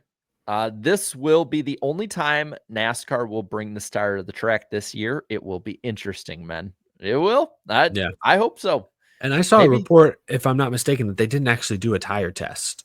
Is that correct? Chat, confirmed. Did they not do a tire test with this exact track tire combo? Because if so, risky. Ooh. I thought I read that in a tweet today, but maybe I misread it. I'll try to find it. Oh, Peter said, yeah, Peter confirmed it. Yeah, they haven't. Oh boy. Oh, lovely. Boy. Phenomenal. It's either going to be really boring or a really big shit show. Or maybe it'll be really good, hopefully. Lord Voldemort coming back with a 2021 meme. Boo Harvick, boo Bowman. I stand with 2311. Whoa. And Santa Claus says boo Bowman, Jim, and Steve's on NL. Santa stands with 2311. You just wait. I think we're going to get Jar Jar Binks making us a trifecta. Misa Jar Jar Binks. Misa used Yusa AB no more. Yusa turning into Doo-Doo Head Harvick, and Yusa should have been parked. Yusa getting at Martinsville. Hashtag Misa stands with 2311. Jar Jar's been holding this grudge since 2021, apparently. I love it. And then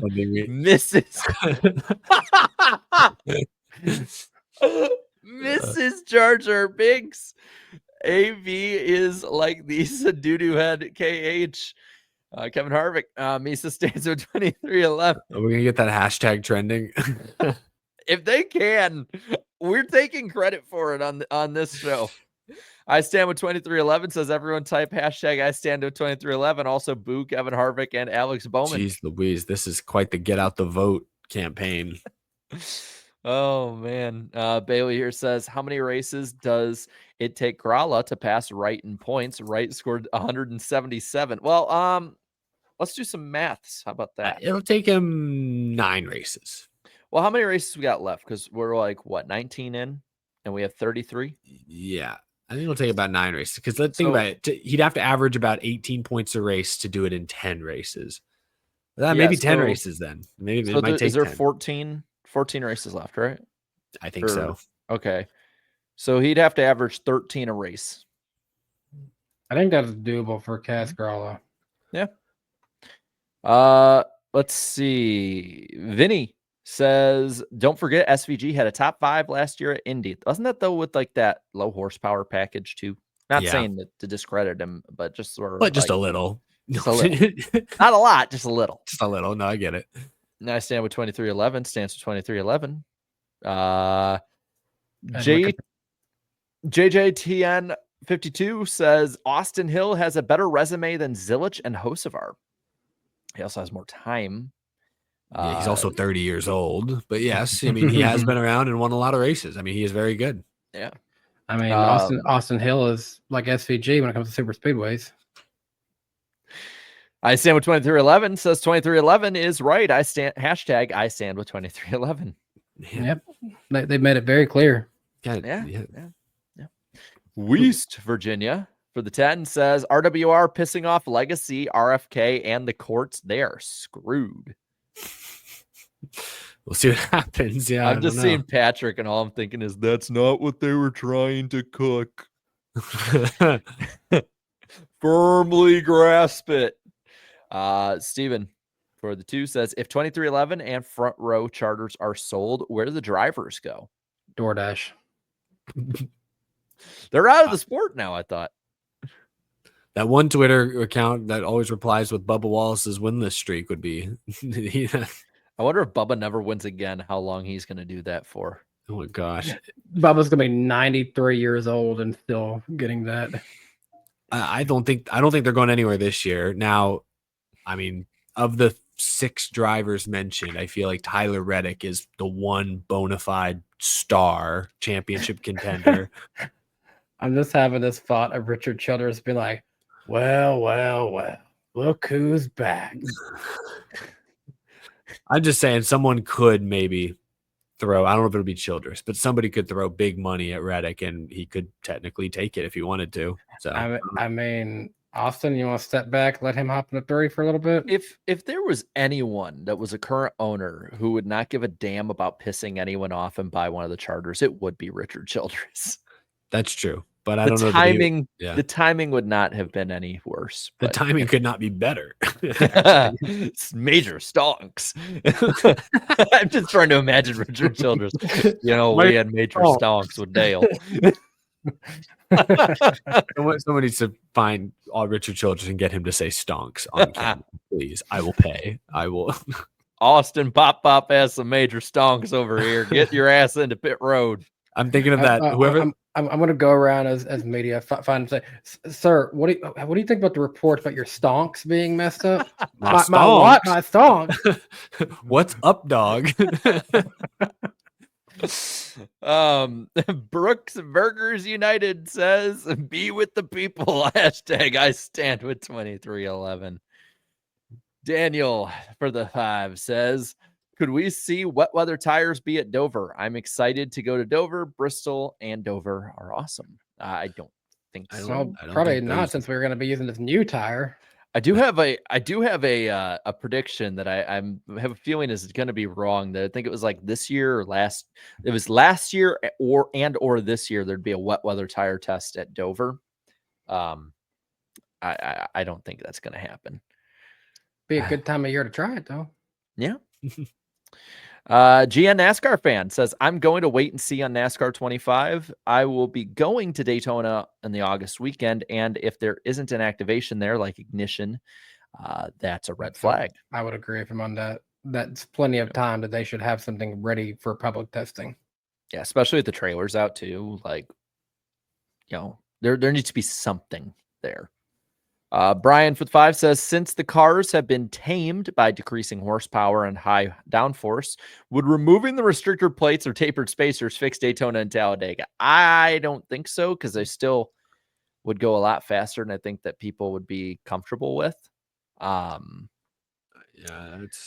I don't know. They'd still go over. They'd get up to over 200 miles per hour. Yeah. It most likely. baffles me that of any of the tracks, the like track types that they have issues with this car, that the super speedways are not fixed yet, or at least are not noticeably better. One thing we didn't talk about tonight because it broke right before the show, but they've added some like roof flap.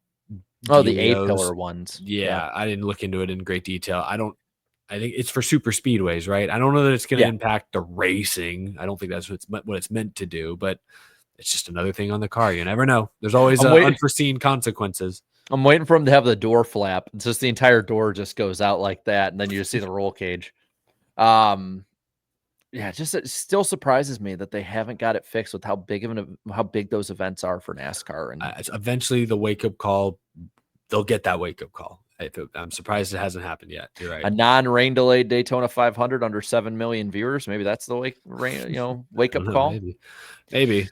Let's see. Chris here says, "Would you rather have 3 wins like SVG but not be a title contender, or 1 win like Elliott but be second in points but still be considered a long shot?" If I'm a long shot, I can still win it. If I'm not a contender at all. In that, if you're calling Elliott still a long shot, then I would rather be the guy with 3 wins. I'll be honest, in general, I'd rather have wins, but that's just more my take on the championship than the wins. I'd want to have the wins. You know? A better question, but the better thing is I don't consider Elliott a championship long.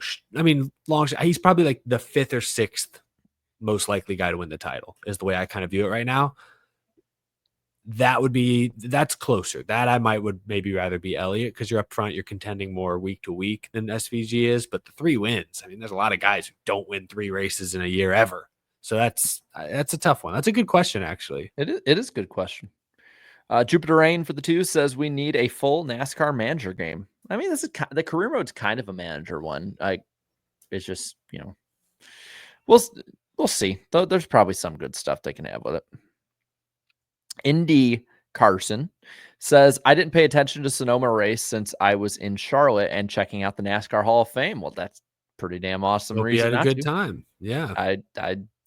I was there in 2014 last, and it was incredible.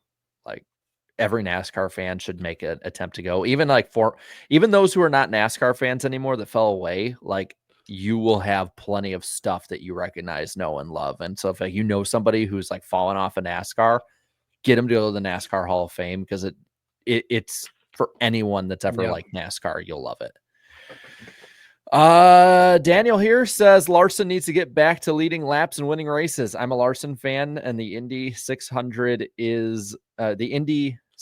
double is in the past. They need to move forward. Dover will be a turning point. They have been a little off. I'm not worried just yet. Like, I don't think Dover is a track you're going to see him bounce back at. It's just not always been his track per se. He has a lot of speed and leads laps. He just never can get the wins, really. That's his issue. The thing in the last few weeks, it's been 3 road courses, one of which he was wrecked when it was in the rain, and then we had an Atlanta race. Like, it's just been some weird tracks. I think we're getting back to some basics, and he'll be good. Yeah. Indy Carson says, maybe I'll do the same for Indy in person.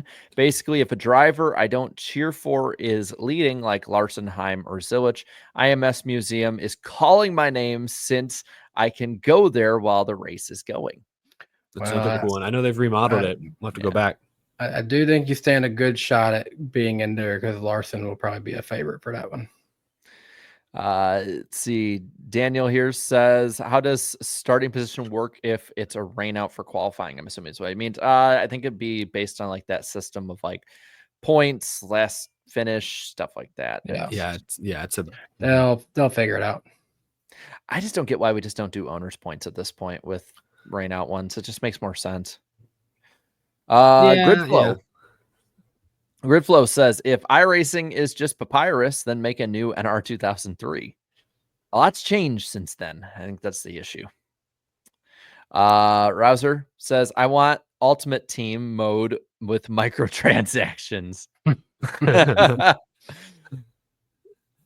I think you're on an island. Daniel says, hope NASCAR can do an event for just pole winners. Well, they used to do that with Clash. I still call it the Sprint Unlimited. Just kidding. Ooh, this is a good one.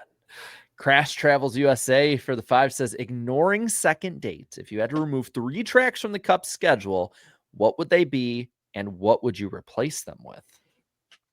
Oh man, a big question. It's a good one though. Yeah, I mean, three tracks from the Cup schedule. God, that's a good question. I have one. I'm trying to think of the other 2. The problem is, it's like I don't really like this track, but I respect that it has a loyal fan base. It's in a good market or region, so it's like there's a lot of thought that goes in. I'm trying not to be selfish with my reasonings. I feel bad, but it doesn't really do much for me. I'd be okay saying bye Gateway. I'll be honest. This is a good question example. You need to be. This is a selfish question. Like, if it's you. Okay. Like, okay. It's just that I don't like. Okay. Well, yeah. I'm with Danny. I don't think Gateway is a great looking track. It brings in a huge crowd though, so that's why I'm hesitant. But if we're ignoring that part, I'd probably say Gateway. I'd probably say Sonoma, and I would probably say, can I say the Roval, and I'd replace it with a 400-mile oval race? I think that counts. Yeah, I'll get mine here. I'd probably do that. I'll go Chicago for Chicagoland. Because we're being selfish, and we all know. Fair enough. I will replace the Roval with the Charlotte Oval, and then I'll replace Phoenix with Montreal. I mean, if we have to get rid of 2, I don't know if I add another one, but that's where I'm going. Like, I don't know what tracks I'd replace with. I would get rid of Gateway. I'd get rid. Controversial. I'd get rid of Phoenix. And heck, I get rid of Richmond. Ooh, that one is controversial because of this historical aspect. you know what? No, I'll keep Richmond, get rid of Iowa. I think that's even more controversial because it's so new to the schedule. That makes it easier. It's easier to cut ties with something. He's He's not even in the club yet. You know, that's why I'm getting rid of Gateway. It's also similar. I take like that, these chat. questions. Nobody said Texas.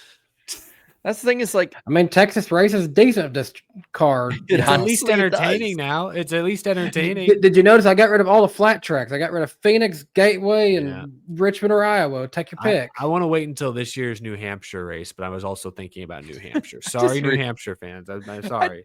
I just realized I replaced two road courses with ovals in their market. And then the one oval I did get rid of was a flat oval, and I got rid of it for a road course. So it's like I'm evening it out a little you bit. had the balance. After this year's race, I think Pocono's back in the discussion. I know it fell into good graces for people, but now Pocono's once again looking like a bottom tier track. Just saying. It's a car. It's everything. It's a car. It's everything. You're right. It's stages. But the crowd was very nice, though. Oh, that's the hard part, Danny. Like the Gateway crowd's amazing. The Phoenix races are boring, but the facility, the town is all great. It's so hard. This is such a hard question. I will say, of all of them that we said, the Roval audience, I don't care what the homers say that live in the suites and all of the industry people. The Roval attendance sucks. Whenever they show the crowd, it's more sparse than any oval race there ever is. Like, Daniel says Rockingham will come back to Cup at some point, probably. Daniel left a lot of them. Says I predicted Dodge would make a return to Cup in 27. Put him on the list. Yep. Well done, Daniel. Bailey says Joey Logano makes his 600th start this weekend. His very first win in his Cup career came at. No, it didn't. No, it was that didn't come at Dover. It came in New Hampshire. That season at Dover, he flipped a bunch of times. That's right. Yeah, that was a nice flip too. Let's see. Mom 9098 for the 5 says loved the NASCAR live stream from the hauler. Hope they repeat it. Yeah, that was really cool. I wish. Small complaints. The camera quality was pretty bad at a lot of points, and I wish, kind of like how if you ever watched the storm chasers who are out chasing tornadoes, I wish they would do something to put their location and where it's at so I get some more context. Especially, I checked in on it late at night and I'm like, I don't even know where I'm at. It's just a black highway at this point. Did you see how many people though were watching when it got like to a lot of people 11,000. Wow, well, that's cool. Yeah, I mean it was nuts. Okay.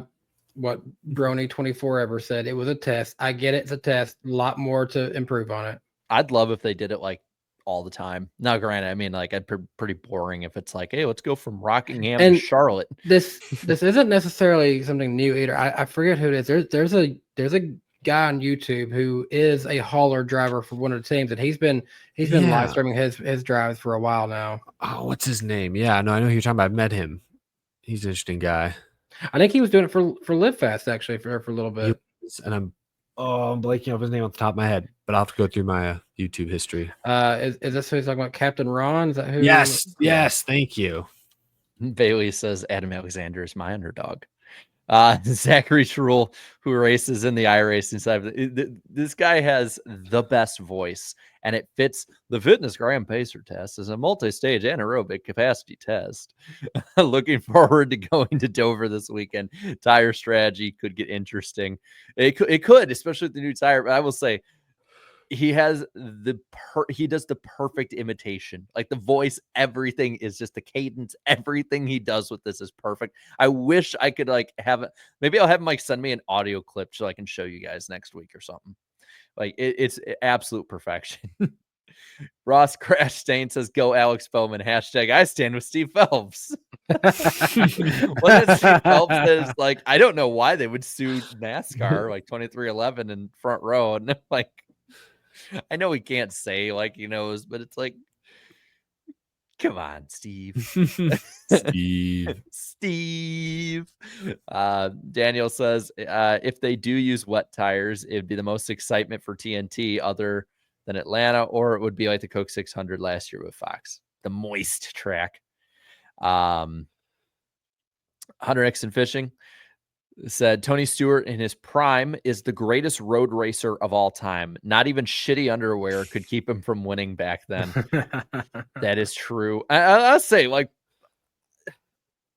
so it's been so long since Tony Stewart was actually competitive on a regular basis. I mean, 2012 was really the last time he was competitive week in and week out. Like, people forget just how damn good Tony Stewart was. Like, I feel like because of the way Stewart Haas ended, because of how long it's been, because of how his career ended, I feel like a lot of people overlook Tony Stewart as like one of the greatest ever. I mean, even then, what he did in SRX in a short time, what he's done adjusting the NHRA. Yeah. I mean, I like the joke of like the poopy underwear and all that. Like, he won that race, but I mean, nothing could stop Tony Stewart when he was on. He used to be as intimidating at dirt tracks as Kyle Larson is today. Now, if Kyle Larson shows up today, you're toast. Might as well give up. They said the same thing about Tony Stewart. If he would show up, oh, it's over. I'm not winning this. Zach left another one here. Fun fact, Martin Truex Jr. won 3 times on Monday at Dover. I was in attendance in 2007 and 2023.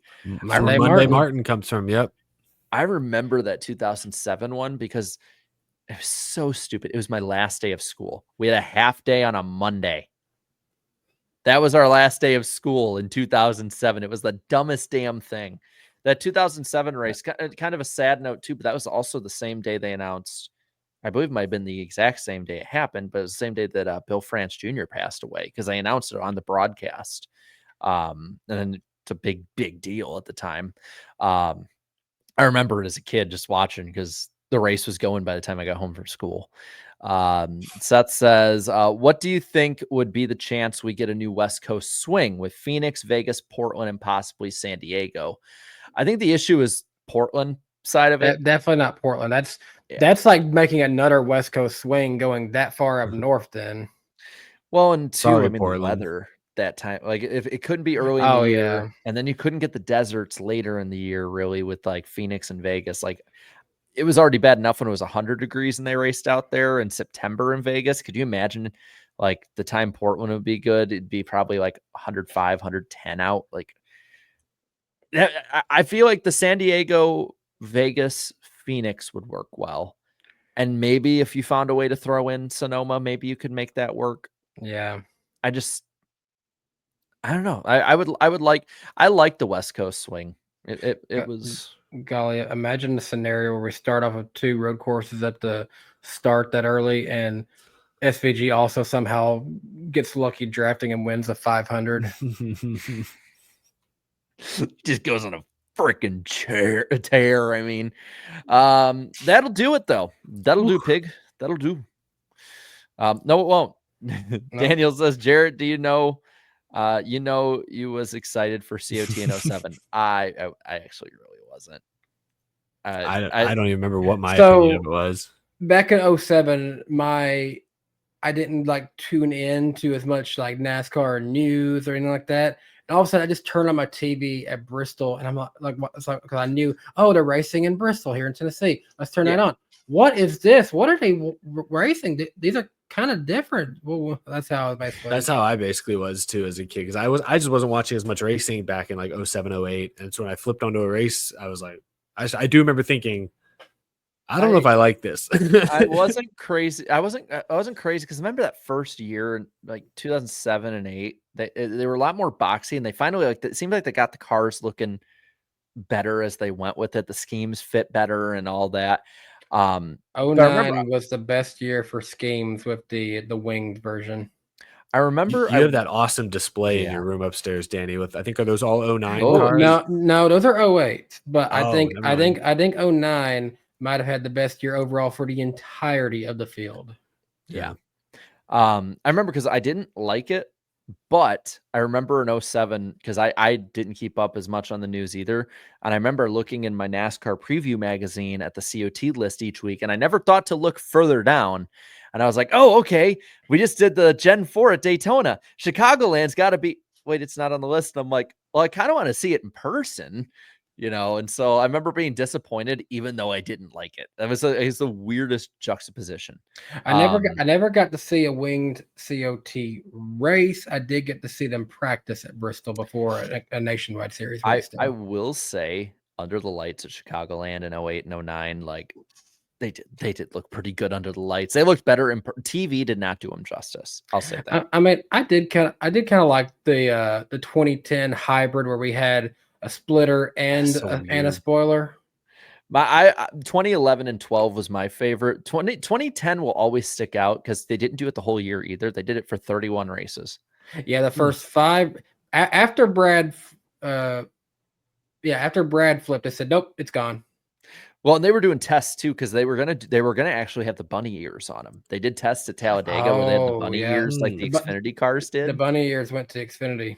Yeah. Then Steven leaves one here. It says, personally feel Tony Stewart would have 100% won a championship if he went to F1 in around 2003 or 2004. And I grew up as a Smoke fan, so I am biased. I mean, if there was any NASCAR driver to do it, it probably would have been prime Tony or prime Jeff. That's fair. Yeah. All right. Now I think we're done. All right. So thank you guys for sitting through the gauntlet. There's so much stuff to go over tonight. Next week we'll be on Danny's channel, July the 23rd, 8 p.m. Eastern time, Wednesday night. Should be a ton of fun. And Spencer's asking him to spam monkeys because a monkey. You know, that has to be the meme every time we go to a road course. So yeah, we will be live next Wednesday on Danny's channel. Should be a lot of fun. I've never been too good when it comes to getting off these things. Thanks for watching, y'all. Leave. Bye. Oh, but bye. Bye.